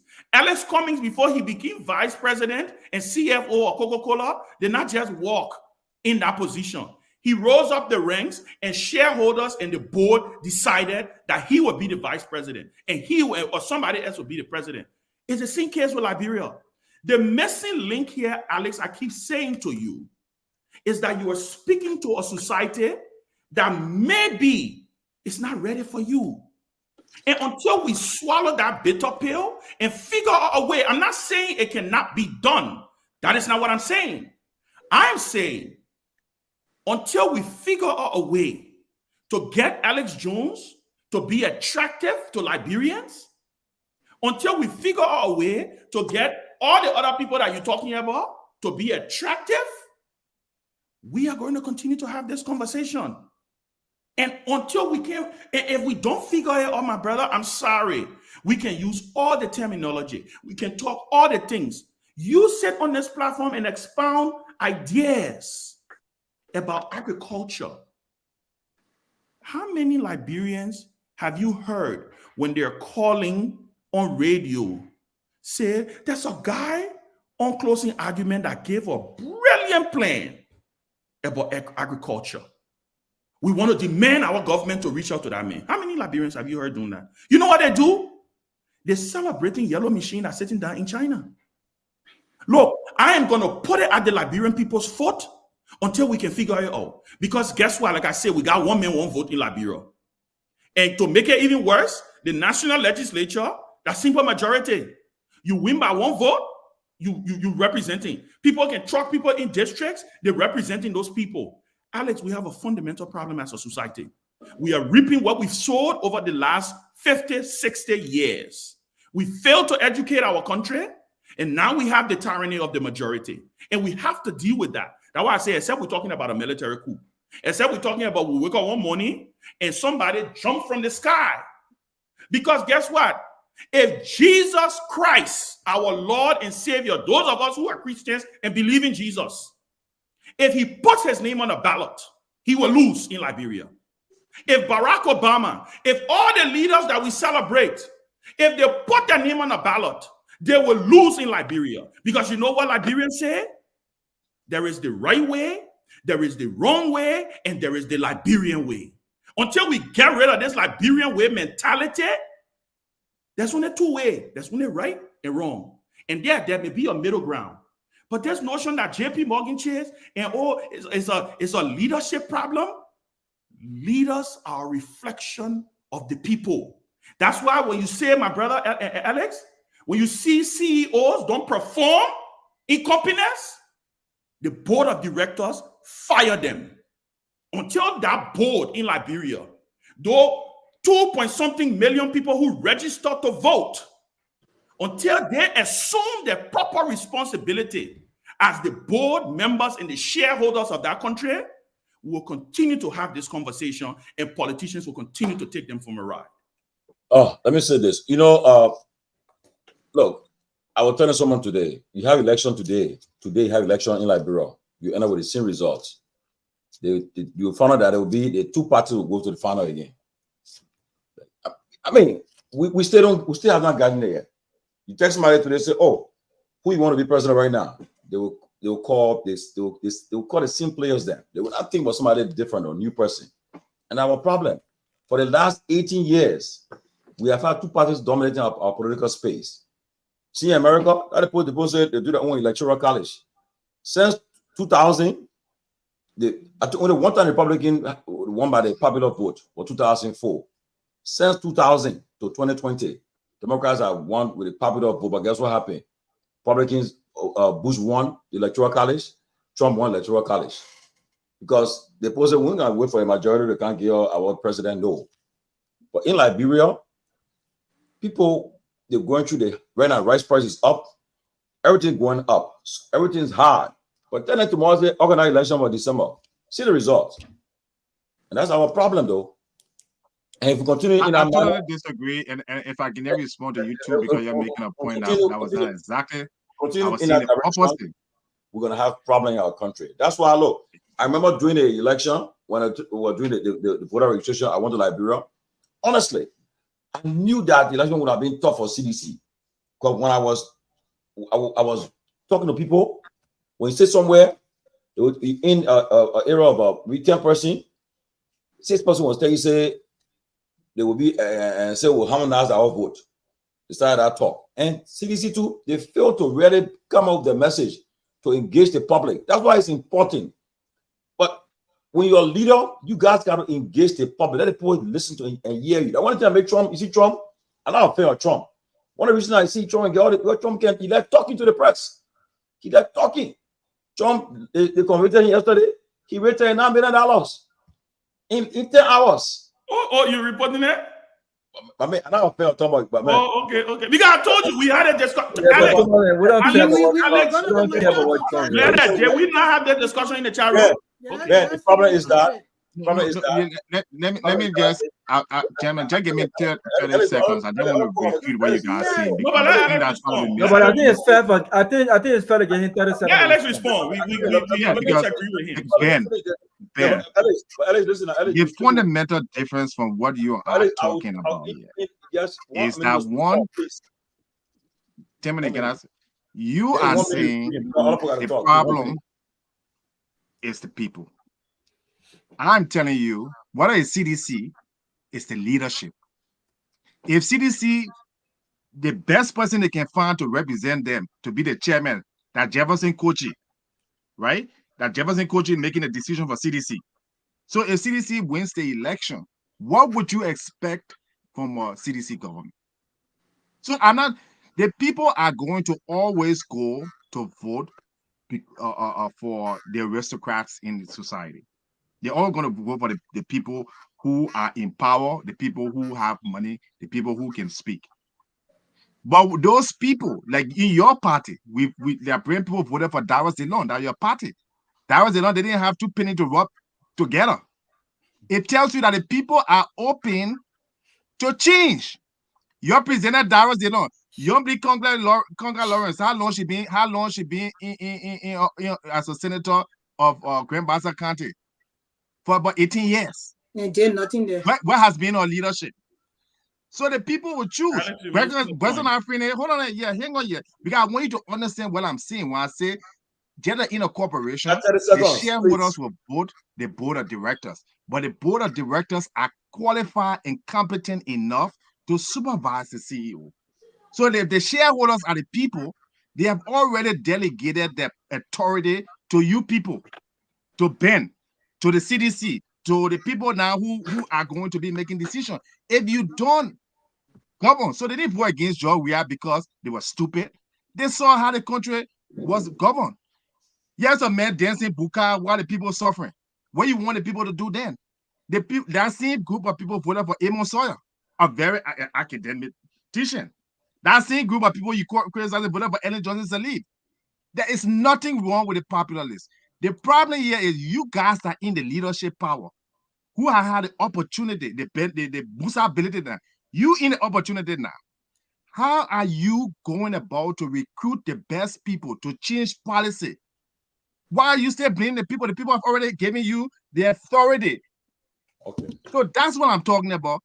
The Okay. same with the leadership, with the president. People give you the authority with the leadership, and you take the leadership and you We'll misgovern. we'll But then you one turn day around we'll and have go a by whole and say, show- no, that I bring people. One day we'll have a whole show on mindset because Yeah, so That's the thing. so You're not taking any responsibility when you guys are in one day power. we Just should like have a closing whole argument. show on Closing mindset. argument is The yeah. people, Okay, people let me should be blamed Yeah, for one the day- leadership that I think one day we is should have a show on people should be this. blamed. Yeah, because Everybody today have a we're chance not going to to take vote. away Yeah, from we can't. Bobby. We're not finished We're it not gonna today. take So away people from should be him. blamed. You should never should be Ah.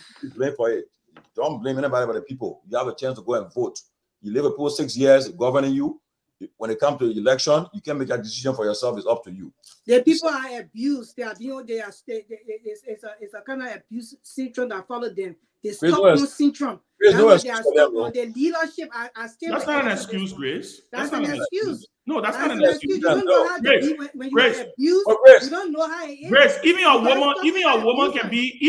can be abused in a relationship, but one day that woman will wake up. Like Robert, I think somebody said on the show. Yeah, but until That until woman they will wake up one day they have and not that woman woken will up walk yet. out of that relationship. They Will. people are not waking up yet. So I mean, so until we can wake them up and start to support the independent press, the real people that are talking the truth and not spewing lies to them. Until we can wake them up by giving them awareness and all those things. Can I talk about Bobby Manning to them people? That's a whole different argument. God, we start talking about mindset. We're not different here today. no, but I think we should have a show on mindset one day. Yeah, let's have a show on I want to mindset. have. yeah, but on a serious note, though, you had election today in Liberia. You end up with a UP and CDC going to the final again. That's the reality. I don't care how. Look, that Ben said, Grace, Moneybar had one of them. He had one. He and Cummings. They went to the press or in the media. They did it. Not even compare. Moneybar highest working. But Grace, what the result? But Grace, even look at Tiawon Gonglo. What you see, but Let's even talk about Tiawon Gonglo, right? Alex, be there. Let's even talk. 2 minutes. Let's talk about Tiawon Gonglo. Tiawon Gonglo used to pass around in his car with his broom, talking about anti-corruption. How many people used to see line up in the streets? In fact, they used to be laughing at him. Yeah, but you see, Gonglo have been part of the same corrupt system. But apart from that, though, to Ben's point, Now, who closely following the situation in South Africa, for example, the election? Who's following the brand names in South Africa? And why you think it's not Julius? Why you think Jacob Zuma, who just came few days to the election, is even topping Julius Malema at the moment? The people. It's the same Liberian scenario. The people. Yeah, but apart from that, people who've been around. That's a bad example because you're picking one example. What about Senegal? His party is moving third. The reason is that because give the example of Senegal. Because you're picking an example to justify your point. Situation, you had a former president supporting the guy as well. Besides the resources he brought to the election, you had the former president. Why supporting that guy? He just went because he was a new guy on the block. No. He has serious people behind him. Former president. Let Grace finish on 2 minutes. Grace, go ahead. No, Alex, you see how it works? Before Grace finishes, before you finish, I don't care what you do here. There's an defense system built around certain people, and for generations it will be like that until we break into it. How it works. That's why Jacob Zuma came in. That's why Jacob Zuma came in few months to the election. The party is not third. When you talk about South Africa today, you have to put people like Malema. But we all just talk about Julius Malema, but Julius Malema is not even famous in the people country. There are no delay. He's still talking at the mindset. So great. 30 seconds. But you see, Toga mentioned Gonglo, right? And Ben talked about how he was using his bomb and sweeping. You see, the problem, and I think Grace is going to expound on this, is that during that process, Tomalin, the very Gonglo questioned Joseph Boagas's commitment to change and the very corruption when he said, if Joseph Boaga did not like what Ellen Johnson Sirleaf did, and Ellen Johnson Sirleaf did not listen to some of his suggestions and made him a park car, he had an opportunity to leave in 2011? Why did he not leave? That was a valid question, right? And so he was basically saying whatever Joseph Barker was talking about was all BS. But when push came to shove, the very Gonglo, amongst all of the other candidates, supported. No, I disagree, Robert.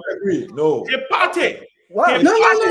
So The party made a decision. So Alex Cummings' party made a decision. But he's the head of his party. Wait, Grace. Alex Cummings' party has made an executive decision. And you know what he did?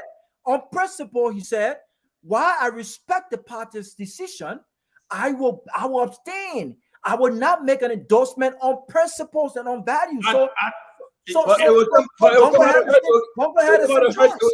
Robert, her comments don't run again. You know what? You know what?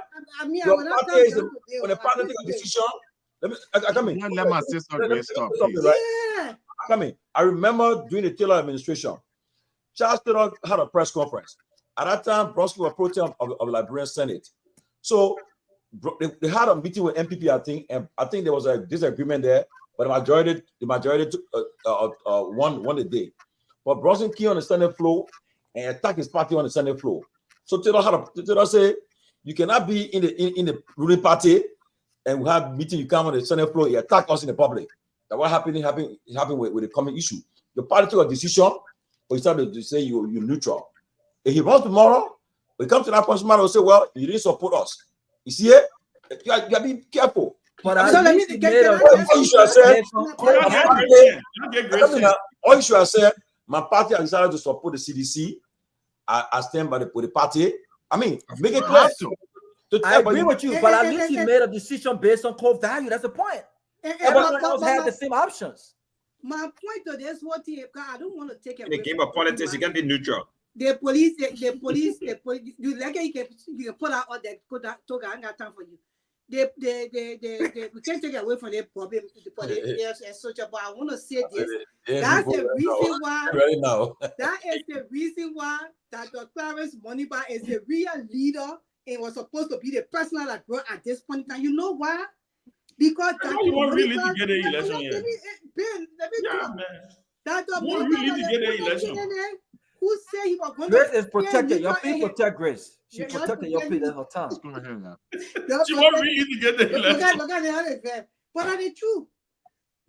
When his small boom passing around, he couldn't even he all the things he said for Joseph Walker, as Gakwa said, he condemned them men to the T. At the end of the day, he went and endorsed Joseph Walker. When he came to Cummings, he jumped out and said, "Oh, you know my party, I will allow them." You talking about Charles Bronski, the mayor of integrity.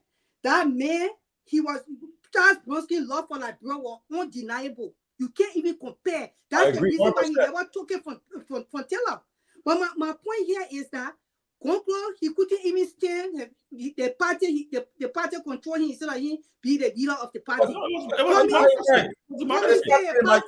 No, but even Bronski in 2011, Bronski's party endorsed early in 2011. I'm not listening to you when you were talking. Let her finish, and then we can. Cummings on a party, they said they were endorsing George Weah. Cummings said, "Oh, his party were endorsed George Weah, but he was scared. The real man with boss in this whole thing that was Dr. Moniba. Dr. Moniba, and he went back and forth. And you know something? They say, Megan to all, man. Megan to all. Chris. Megan to all. You have to control your people. Dr. Moniba said, I can control my people. So you think nobody from Moniba? You think nobody from Moniba party voted for CDC or UP? The entire Moniba party is too neutral. That is not true. That's not true. You cannot be leading a party and you say the party going one side, you go on the other side. Okay, you protect that Grace. Yeah, 10 seconds. Yeah, 10 seconds. Yes, I know the position of lying is that the woman is protected, chairman, and women is protected. We must protect Grace on this platform. 10 seconds, go ahead. The Moniba party, they say, you know what? That the Moniba, I sure they went back and forth. That the Moniba told and said, as the leader of the party, as the president of Liberia, that how our president is so active, I am telling you, this is my executive position that we always stay on one side. That's the man. A dictatorship. That's the man that could carry that broad. As an executive order. A dictatorship. A dictatorship. Confused here and confused. No. The entire Lamu party is too neutral along with a leader. Okay. That's what you call a president. Okay. That's not true. Yeah, they can't give me chance to. Yeah, You finished, Jeff? You been talking about I'm police. Yeah, man. Okay, great. Finish now. Finish. I'm moving forward now. The police will lead the party team. We are focusing What about that? on the AFS soldier. We're talking nothing but the party team. We are focusing on the AFS soldier. The Now police you just know we are so your main foot. the police officer there, when one person get by, y'all know you're in America now. You don't come back to seriousness. When one police officer gets shot, you know what go on. In fact, immediately the entire police department is like the money. They come up with press conference, even if they just have to announce it and say, you know what, this thing happened, we're investigating. But then they will talk about our police officer, his life, how much he served in the police, and this and that and the other. Our people just sit back and they relax. But I wanted to just hear something quick before I settle in what God was saying. But he said that, oh, you know, Prince Johnson, Princey Johnson, he did not do all those things and this and that. They had no right to. Right now, we're not focused on that, brother, man. We focus on there was no findings about the complaint that the people laid about Princey Johnson. They brought no findings to the public, and yet, before we could make our man, that took guy announcing to us that they already put out the man to the NSA. Right there, that's a red flag. So if there was no findings, we don't know what went on. And then now, an AFS soldier had died. And they see that he murdered himself with 6 shots in the head. So these are the things, although Princey Johnson, I believe that he was supposed to be, he was rightly placed in the Ministry of Justice. But if the people did not want him, there was still going to be investigation before the president put that findings up there. And then before he appointed him to another assignment. And all those things were not there. They misstep in the government. That's what making the whole thing look shaky to everybody. And we will hope that the proper investigation done because we all Bobby Manning, the AFS sergeant, we owe him that. Like, bro, owes him that he's a veteran. People like that, we don't play with them because they gave their life for the country and they serve the nation. And the due diligence have to be done when it comes to their death and maybe something going on with their personal life that has to do with the country or even do with their own self. So I just wanted to say that. Can we just move on and talk about it? But let me just say something quickly, right? Let me just say quickly. You know, yeah, on the CAFL stuff, can I come in from that? Wait.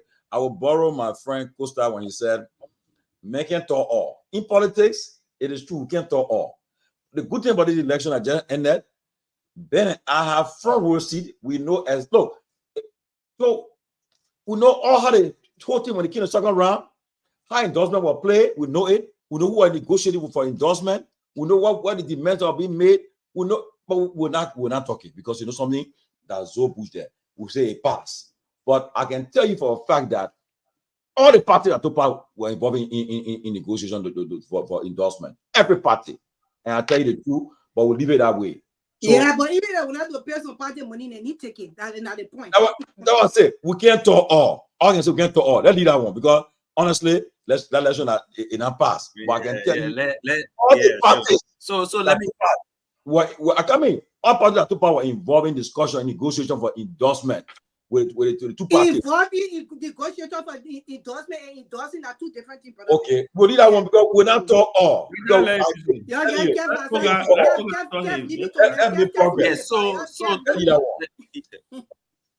Exactly. So let me speak to the same thing.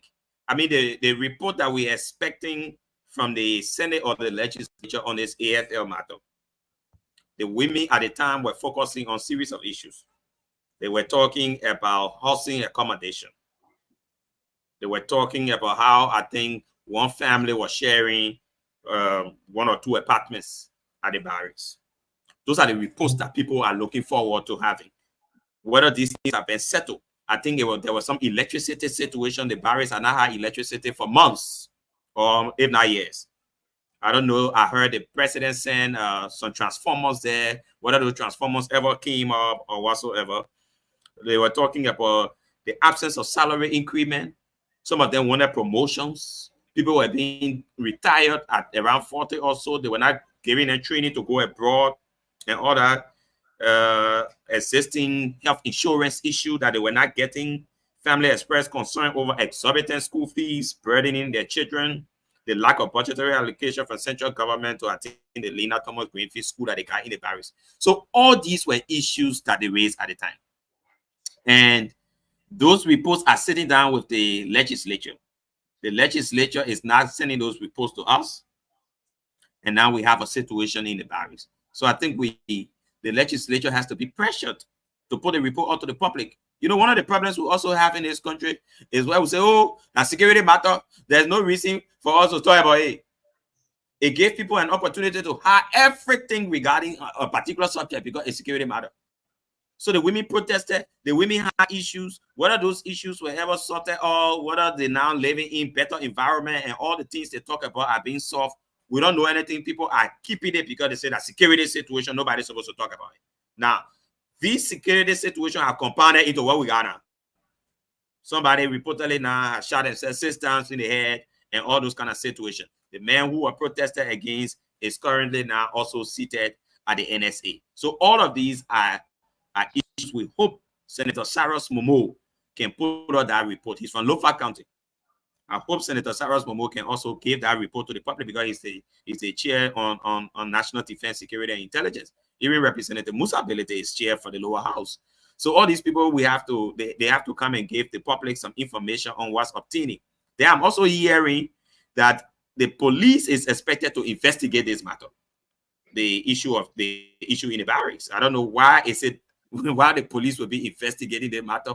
Why not the army? Why would not bring in some serious forensic people? Why are they leaving it to the police to investigate and all of that? All right. So I just wanted to put this across as we go forward. But Toga, the point that you're making here, it goes back to, you keep saying these were all complaints brought against this person.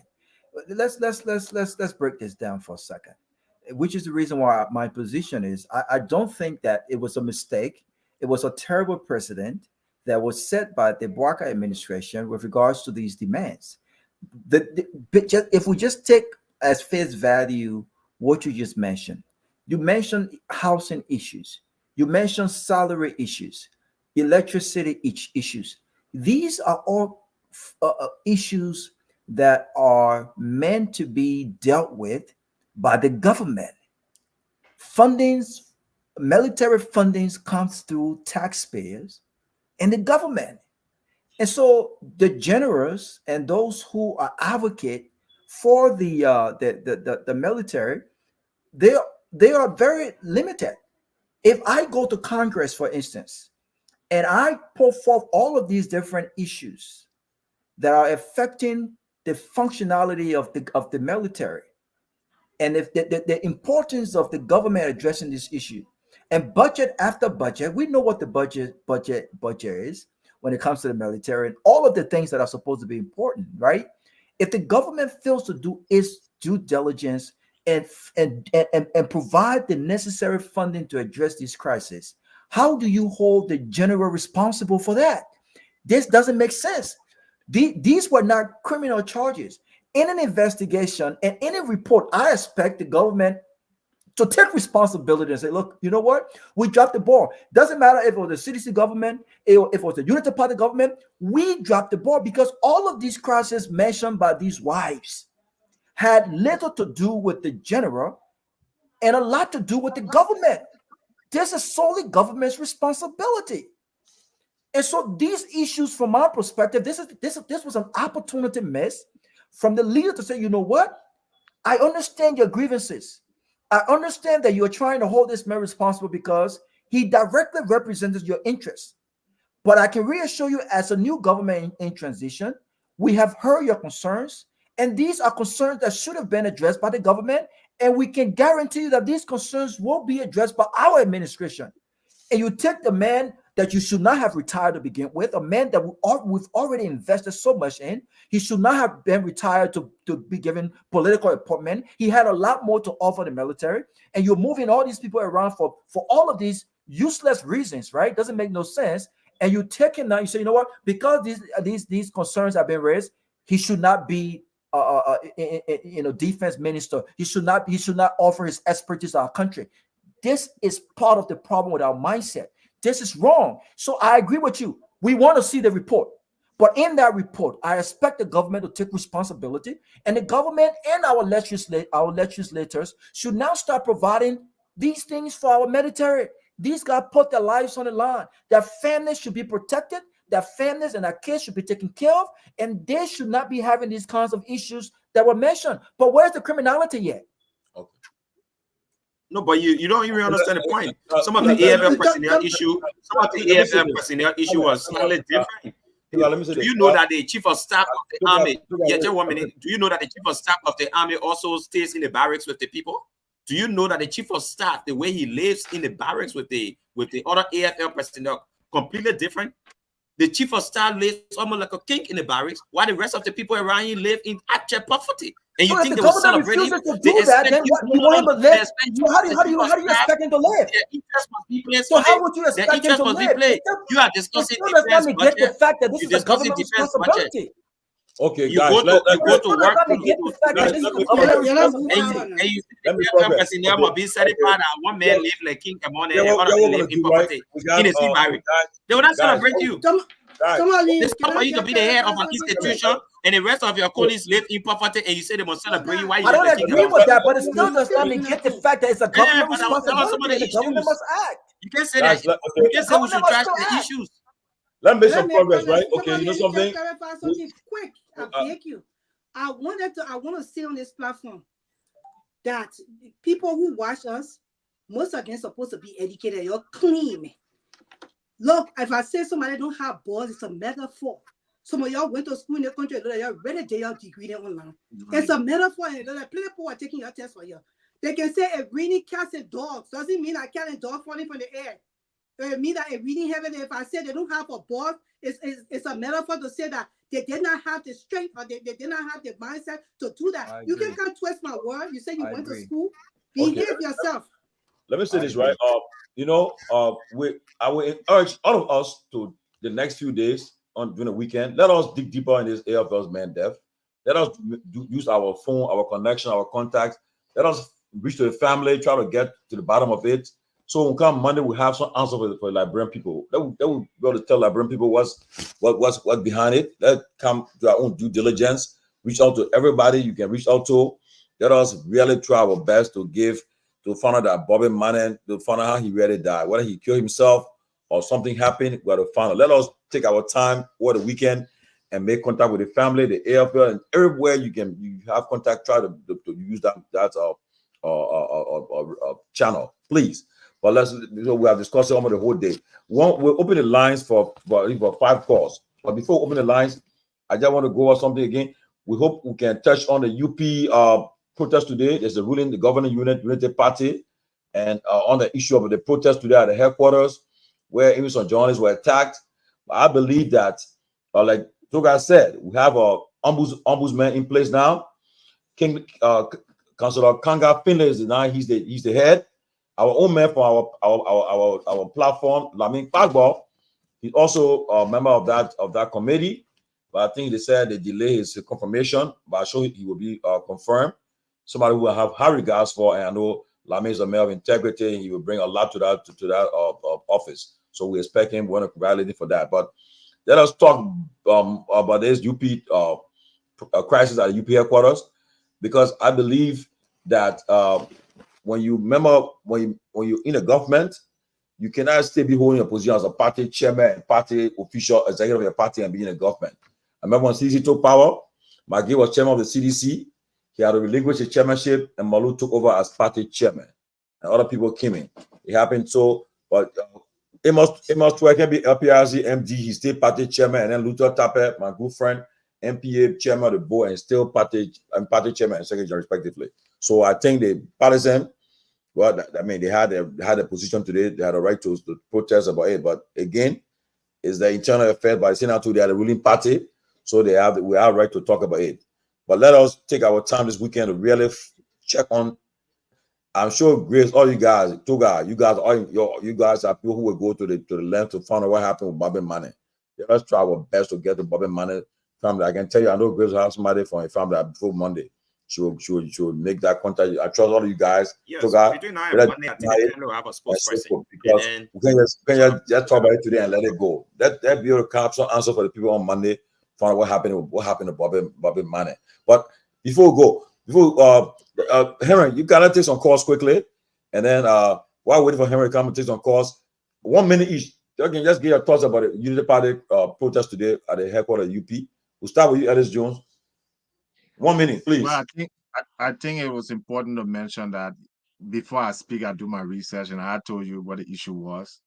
And again, it's completely true that there are people in the government who hold party position, and that was some of the leadership the lack of leadership we're talking about.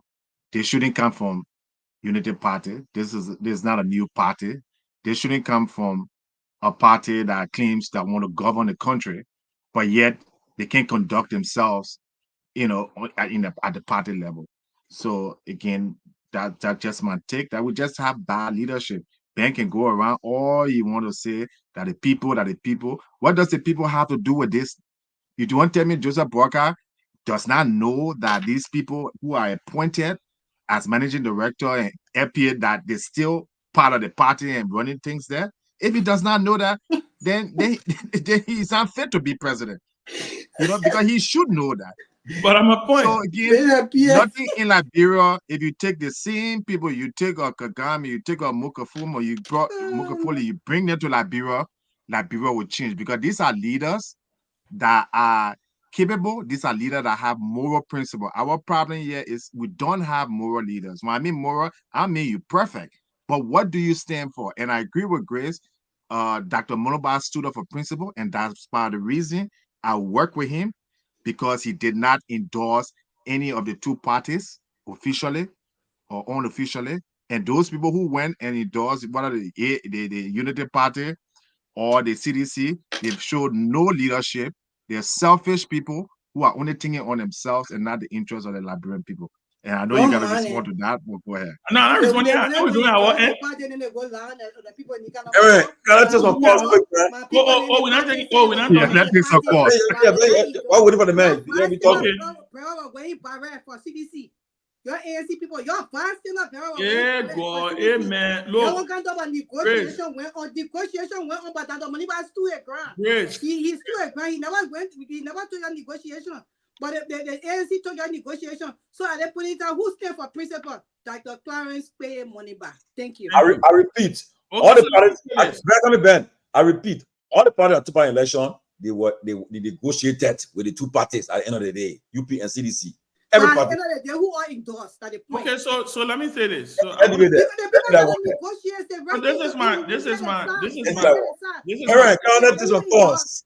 So this is my thought process. There's nothing. This is my thought process. There's absolutely nothing wrong with anybody endorsing a candidate. I don't believe so. People have their own opinions. They are entitled to their opinions, and that's why we live in a democratic society. And we to do. To Grace's point, there was negotiation, but nothing happened in the negotiation, or no decision was made. Well, if you attempt to negotiate, it means you won't do something. If it doesn't happen, it means your terms were not met, or the terms. That's not true. If you let me talk. You want to hear the side of the people where they got to offer more to the country because Grace, let me talk now. Their campaign message. But why are you offering? Because let Ben talk. Let give Ben chance. I beg you, Mama. Let Ben go. Negotiation can be made because you want still hear what can you do for the country? There's nothing. What can you do? Grace. What you say you can do does not satisfy me. What you say you can do, like Tomalin is one and you one. But Grace. And you telling me what you do and not satisfying me. I say, you know what, I will stand neutral because I don't trust the two sides. Grace, I still don't trust you. It doesn't fit me. Okay, but Grace, I don't think you're doing anything. Make it all. You do the thing. No, but it's not even that. For me, it's not even that. For me, it's not even that. What I'm trying to say here is, I don't even think Grace is doing Dr. Monimba fair.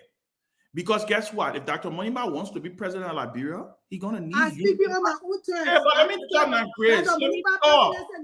He got nothing to do with me. I just support him. When I stay here, I stay for Grace. I do not stand for Lanu. I do not stand for Dr. Moniba. I stand for Liberian people, Liberian Express, and I'm speaking the truth. That's why I'm here. Thank you very much, Ben. So why you keep muting yourself or muting yourself? For? Just keep yourself unmuted. Yeah, God, I won't wait for you. Just keep yourself unmuted. But my thing is, if Clarence Moniba wants to be president of Liberia, he's going to need seditions. He's going to need unity partisans. He's going to need independence. He's going to have to go and talk to George Weah.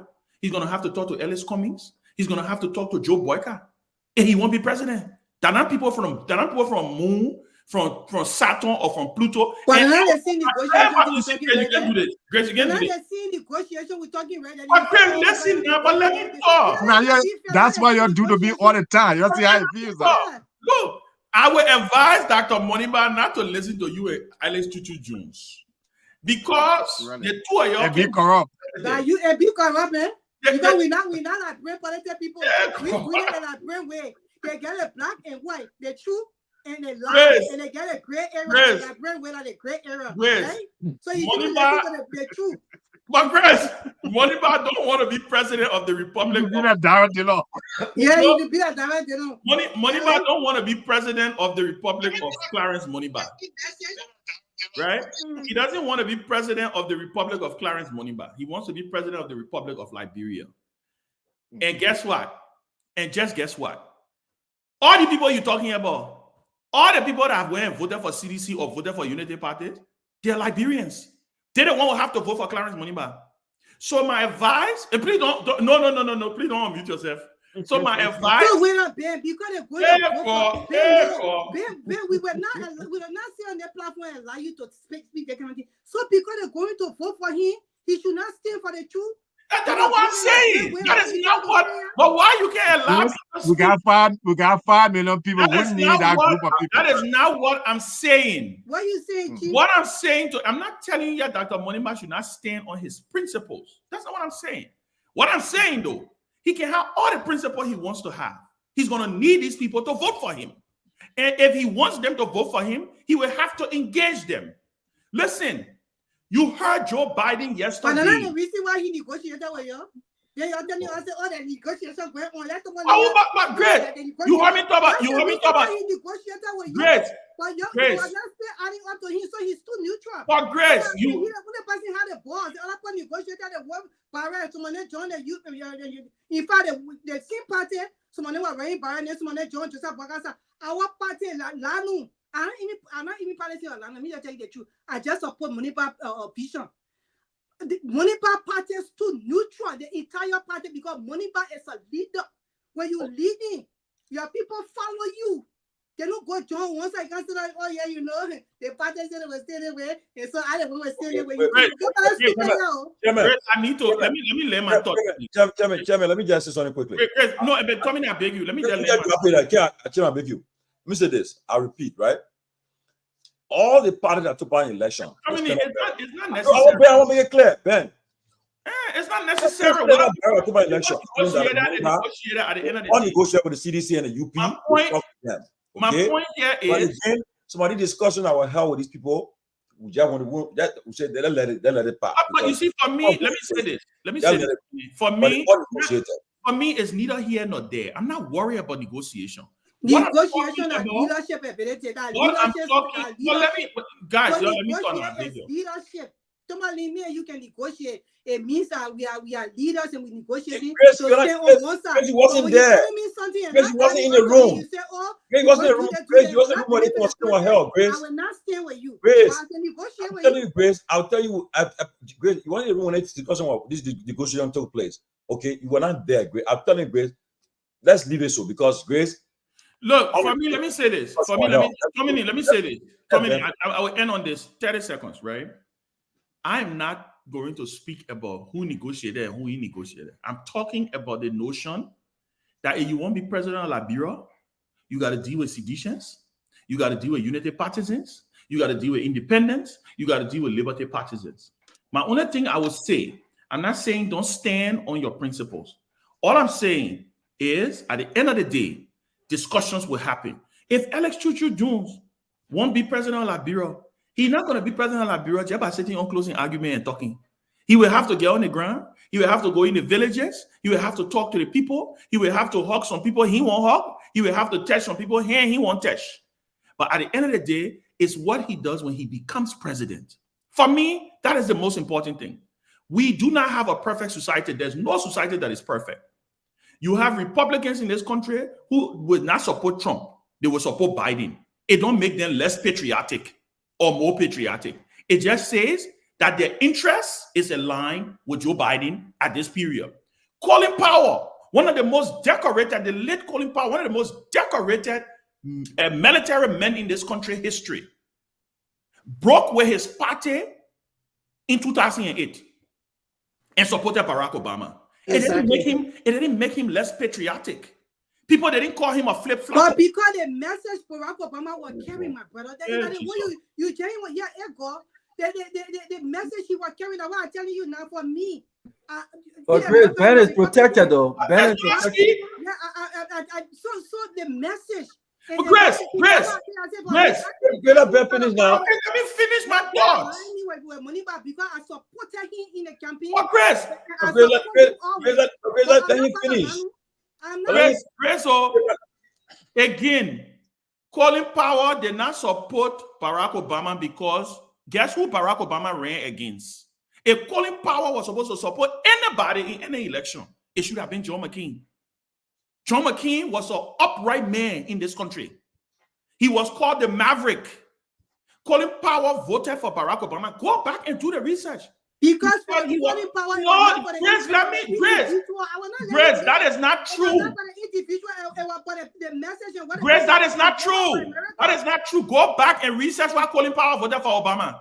He voted for Obama because he said he was standing in the moment of history. Yes. Go and research it. Google it right now. I challenge you. So Google it right now. Why? So Ben, you are standing in a moment of history when you're voting for me. I voted. Listen, let me say this. Let me repeat what I said.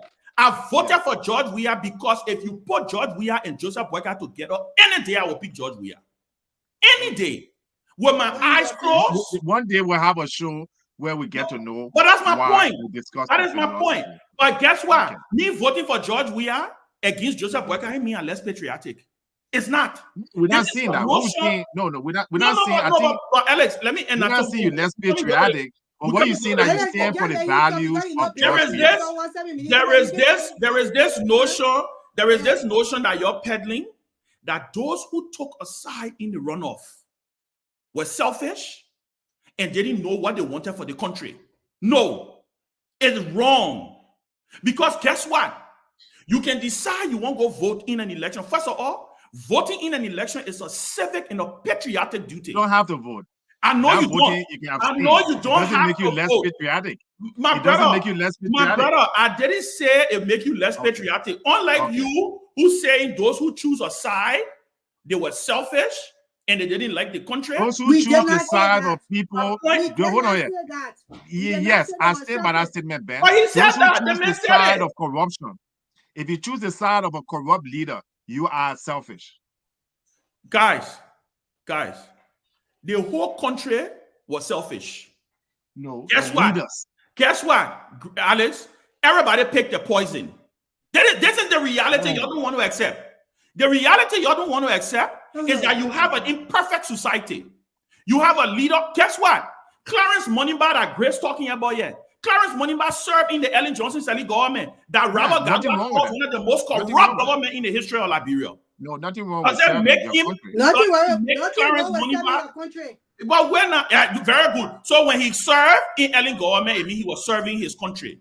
If somebody else served in we are government, then mean what? He was corrupt? No. What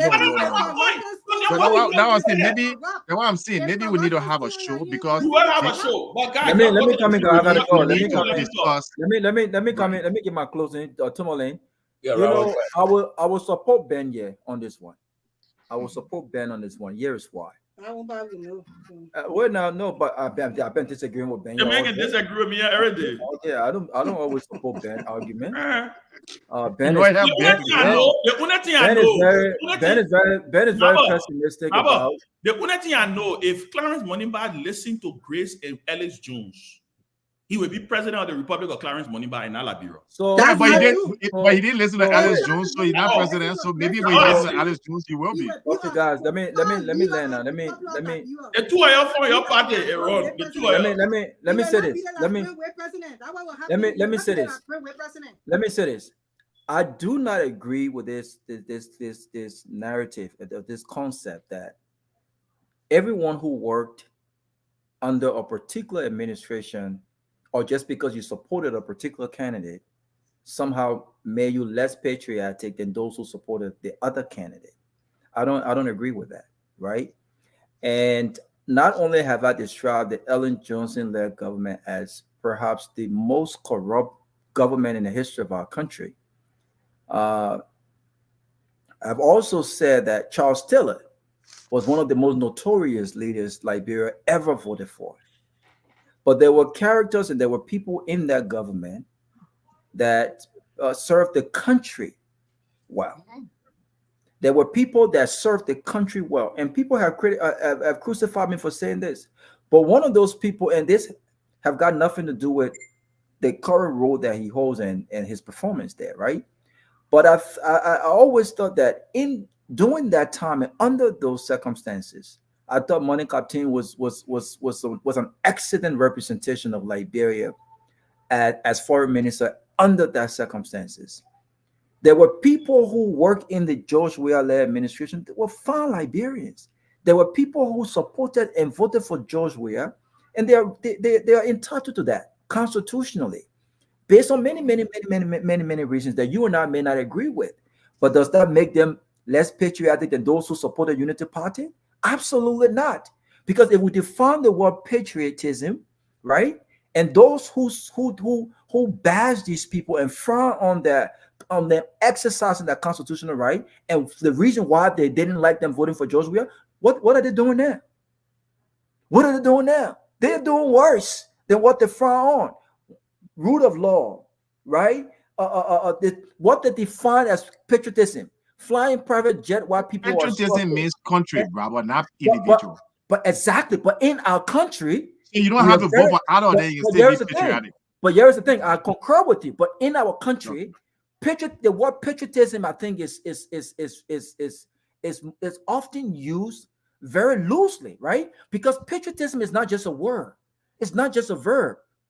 Right? It's your action. It's your action. Anyone can say how you justify. Okay, so let me ask you a question. Let me hold you right there. If you say patriotism is for the country's good, right? And you have two leaders that are not good for the country, how can you claim to be patriotic when you support one or the other? Yeah, but look, you can abstain. You can say, you know what, I'm not going to vote. Okay, but that would be the more patriotic thing to do in that example. That would be the more patriotic thing to do. I can just define me saying, you know what, these are not two good options, and I'm not going to vote, as I'm more patriotic than those who decided to vote without understanding the reasons for which they decided to vote, right? They decided to make a choice. The consequences of the decision that they made were a whole different thing. But I don't want us to conclude here that because one supported a particular candidate and that we don't agree with the options given to us somehow mean that we were more patriotic than those who supported.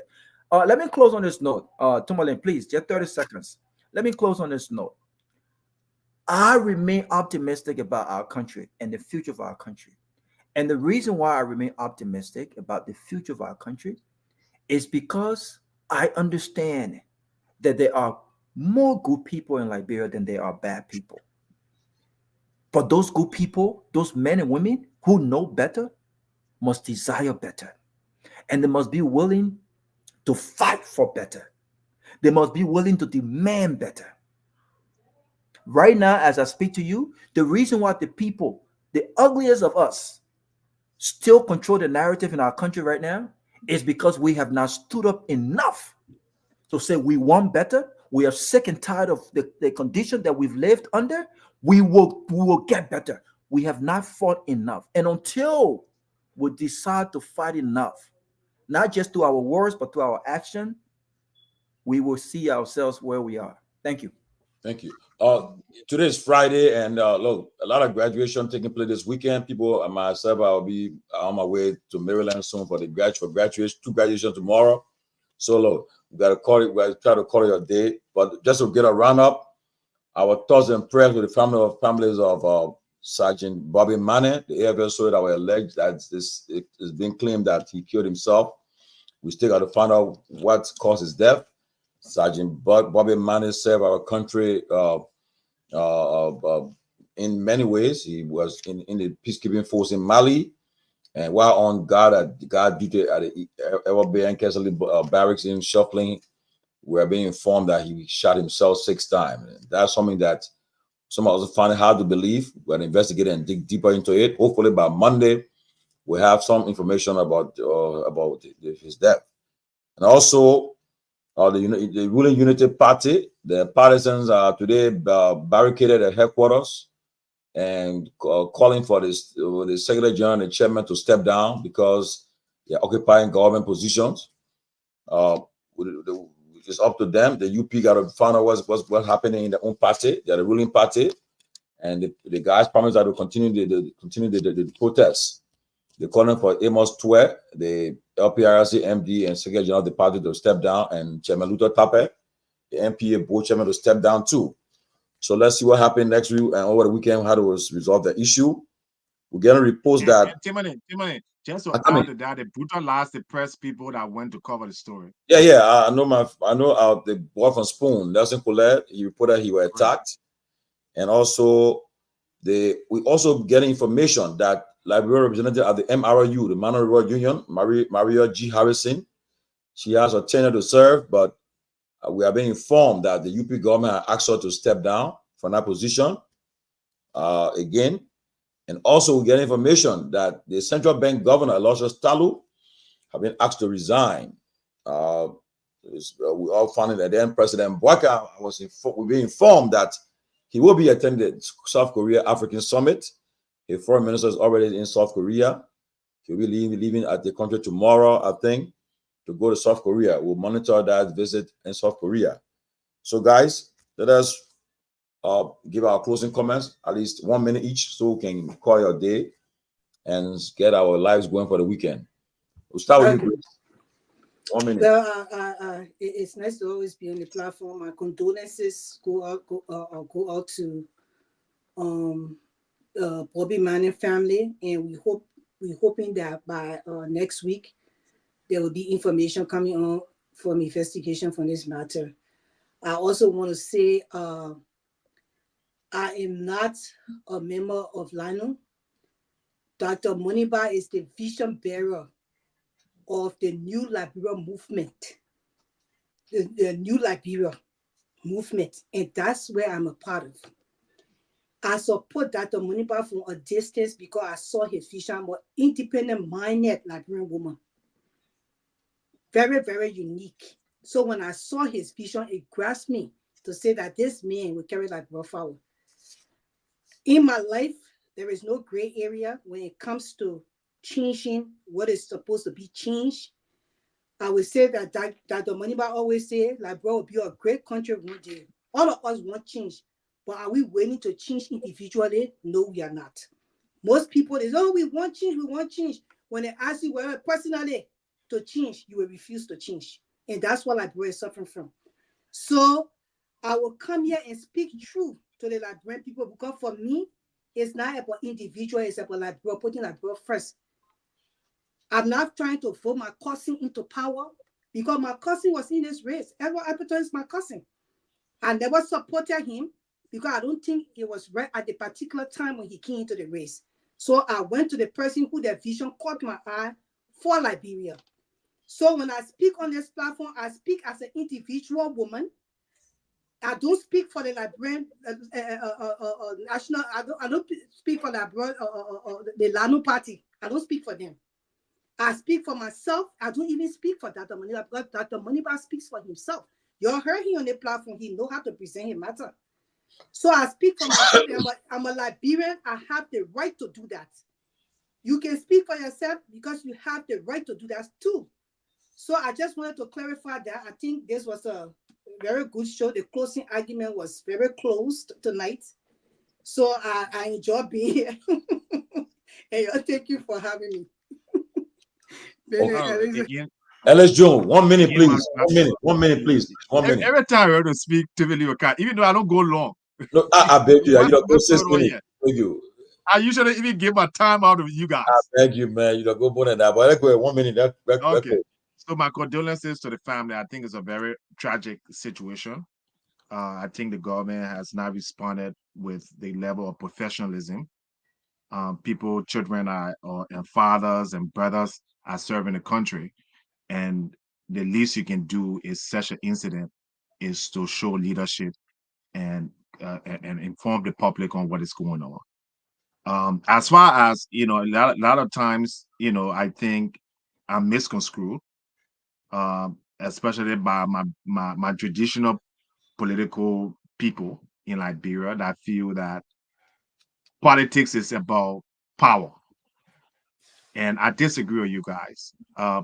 Politics is a philosophy, just like religion or any other idea. It's what your concept is about how you want to see change and leadership in your country.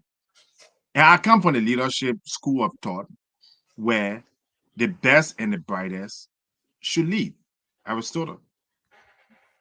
That everybody in society are not born to be leaders. Everybody are not gifted. The carpenter is just as good. The mechanic is just as good. The lawyer is just as good. But there are selected people who can provide better leadership for the overall country. And I think that's what we missed in Liberia, in finding the people who can lead.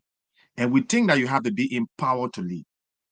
And I just demonstrated here that no, Ben, the country right now is facing a rice crisis, which is not going to go away. 30 seconds. You have a Minister of Agriculture, Commerce. They have not been able to fix the problem, right?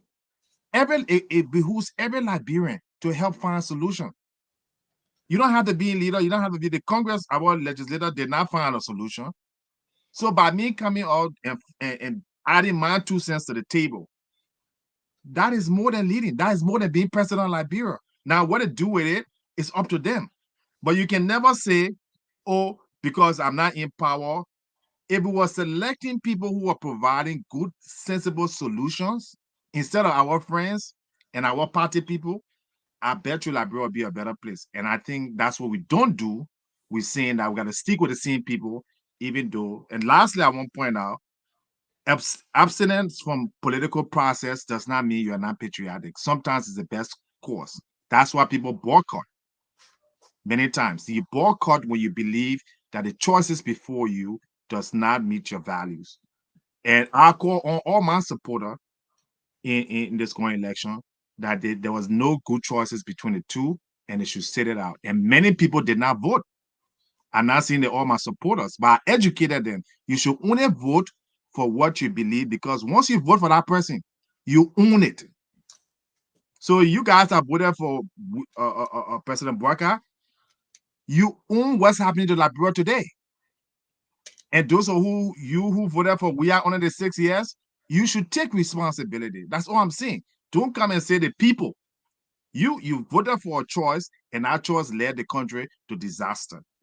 Take responsibility, and then we're fine. So thank you again. Always good to be here. Nice conversation. Let me do my closing. I hope none of you interrupt me. You'll mute yourself, the two of you. And let me just say, first of all, that's why I love Grace. You know, her passion she brings to the conversation. Alex, he knows how much I respect him and his opinion. That's why I love about this platform. And there's a diversion of views here. But I will say this, like Robert said, participation in the political process is important. Barack Obama once said that when moderate voices give way and don't speak or don't participate in the political process, that's when extremism takes over. He also said that we should be the change that we want to see, right? But even him, who professed that change, came to the realization that Washington was the way Washington was. And he had to work within the system in Washington to be able to accomplish the things that he wanted to see happen as president. There are no perfect candidates in Liberia. There's never going to be one. there's never been a perfect candidate. There's been leaders who had deficits. Some of them decided that they will surround themselves with the right people to be able to compensate and to complement those deficits. There's been those who have become president and have not been able to build a team effective to be able to compensate or to be able to offset their deficit. One of the things that I have been very clear about is that me supporting you doesn't mean that you have a carte blanche, that I can't criticize you. I supported George Weah in 2017 in the runoff after I voted for Charles Bromskin in the first round and we didn't win. 6 months into his administration, I criticized him. But I was also very clear that my criticism of George Weah did not in any way mean that I was going to be somebody who would support Joseph Boyka as his replacement. Because I had seen Joseph Boyka's capacity to lead. I saw it. He was vice president for 12 years. He was head of the CPP. I saw him make what he considered making decisions, even though I saw it as not him making any decision. So I had a choice. Your choice was to abstain from the process, and you have a right to do that. You are right. That doesn't make you less patriotic or less Liberian. So my choice to participate in the process also doesn't make me less Liberian or less patriotic. For me, we will never have a perfect candidate in Liberia. Even Clarence Monimba is not a perfect candidate. Charles Bromskin was not one. Tewon Gonglo was not no perfect candidate. None of them are perfect. They all are men and some women that have flaws.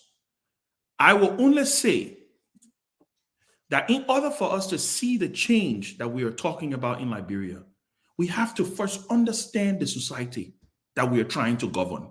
The people who you're trying to govern, you can't talk at them. You have to talk to them. You can't say to them that they don't know what is good for them. Even if they don't know what's good for them, that's where I agree with you, Alex, that leadership comes into play. But before you become a leader, those very people have to make you a leader. If your message and your style doesn't jive with them, you will never be the leader. You will never get a chance to be able to institute the changes that you're talking about. Ellis Cummings said when he was asked, why do you want to be president? Why only the presidency and not the vice presidency or senator? He said the presidency is the only job in the country that will give me the power to touch every Liberian. He wasn't wrong. It doesn't mean that he's arrogant. It just meant that he wanted to be president. The Liberian people did not buy that message. So he's not president. Joe Boyka is president.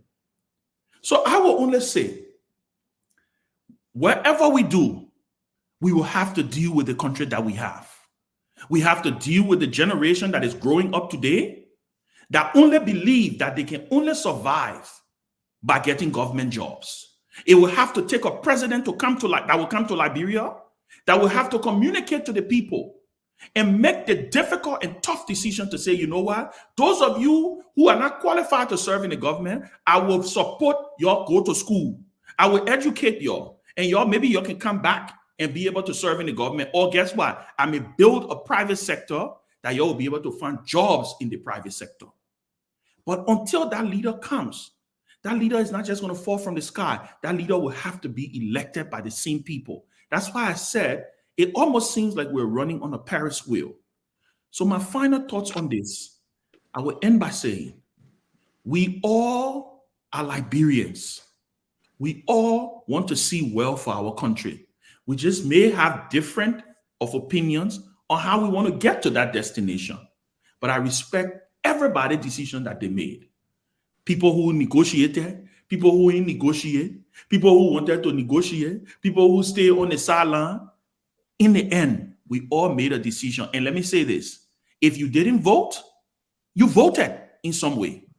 Because guess what? By you not voting, you actually was voting for the person you didn't want to see president of Liberia. But I can also understand that we had two choices in the runoff.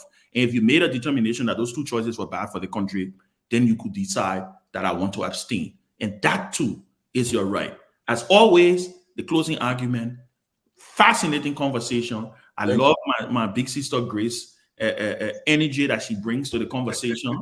But I will reiterate what I said to my friend. Hey, man, I told my family. I will reiterate. I'll tell you what it is. I will reiterate what I said to my brother, my brother and my friend Clarence Moniba. Please don't take political advice from Grace and Ellis Tutu Jones. They will not get you elected. They think Grace not doing. Grace will get you elected. Go Grace to bed. Grace talking about country in Liberia. Okay, guys, let us wrap up. Okay. You see the let's wrap up. What a time. What a time. But let me say this quickly, right? Next week, by Monday, we have by Monday. We can talk at them, but we can tell them the truth, and that's what we are here for. Okay, guys, by Monday we have new development on the yellow machine. We have new breaking news on the yellow machine that we'll talk about. That investigation is on. By Monday we have new development on the yellow machine that we'll talk about that have dominated the Chris, I love you, man. You know I love you. All day. We'll talk about that. Yeah. So let us give. But guys, mark it on your calendar. 1,386 days from today, our next election. You ready now again? He ready again. You ready? 1,386 days for the next election. So Liberians are from all walks of life. Get ready. In 1,386 days, we'll go to the polls to elect a new our next president. And I'm hearing that Boga going to run. Women going to run. I know. So I don't care what you say. What are you putting Papa in a cat at the airport? He will still run. So you're wasting your time. Papa say you're running. So we already now know that. We'll see what happens in 1,386 days from now. You gotta get ready.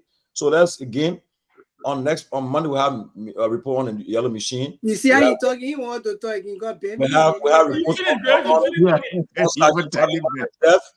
we had to find out what happened with Sergeant Bobby Mane. We'll check on his death issue. We're not gonna let it go. And again, let me express my condolences to. Condolences to the family. I lost our uncle, former education minister of Liberia and member of the governance commission, Dr. Otello Gonga. Yeah, he's my father's first cousin. We lost him in Maryland. He served our country for many years. A very smart man. Very good man. So rest in peace. And also, I lost two close friends in a span of 1 week. My friend Sam Bryan, Rhode Island, and then following week, my friend Calvin Dewey. Tomorrow Sunday is his daughter's graduation. Calvin will prepare for his daughter's graduation. He prepared for it. So most of our friends are driving there this weekend to go and join his wife for this graduation that he planned for all year round. Our condolences to his wife Rosalie and the entire family. May his soul rest in peace. A very great gentleman. We say sorry again, but again, just praise God for it, And then Michelle Obama lost her mother today, so we'll say our thoughts and prayers with our family. But guys, let's get ready. Next week we'll be fiery. Let us check on yellow machine and this military Bobby Mane's death. We cannot let it go in vain. Got to check on it. And President Boga leaves for South Korea this weekend on a commercial. Is he going private jet or commercial? Commercial jet. They made it clear. It's a commercial jet, commercial plane. That's what I want to know. The foreign minister already there. So we'll find out what happened. We're checking everything, guys. But guys, it's been a great. And then the Ben governor asked him to resign. We're not yet, but already we'll find out what happened. What kind of be taking those long flight? Will be money like Liberian people.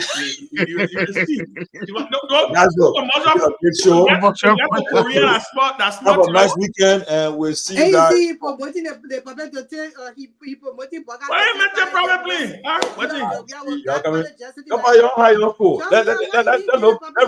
Let see if I should go to South Korea.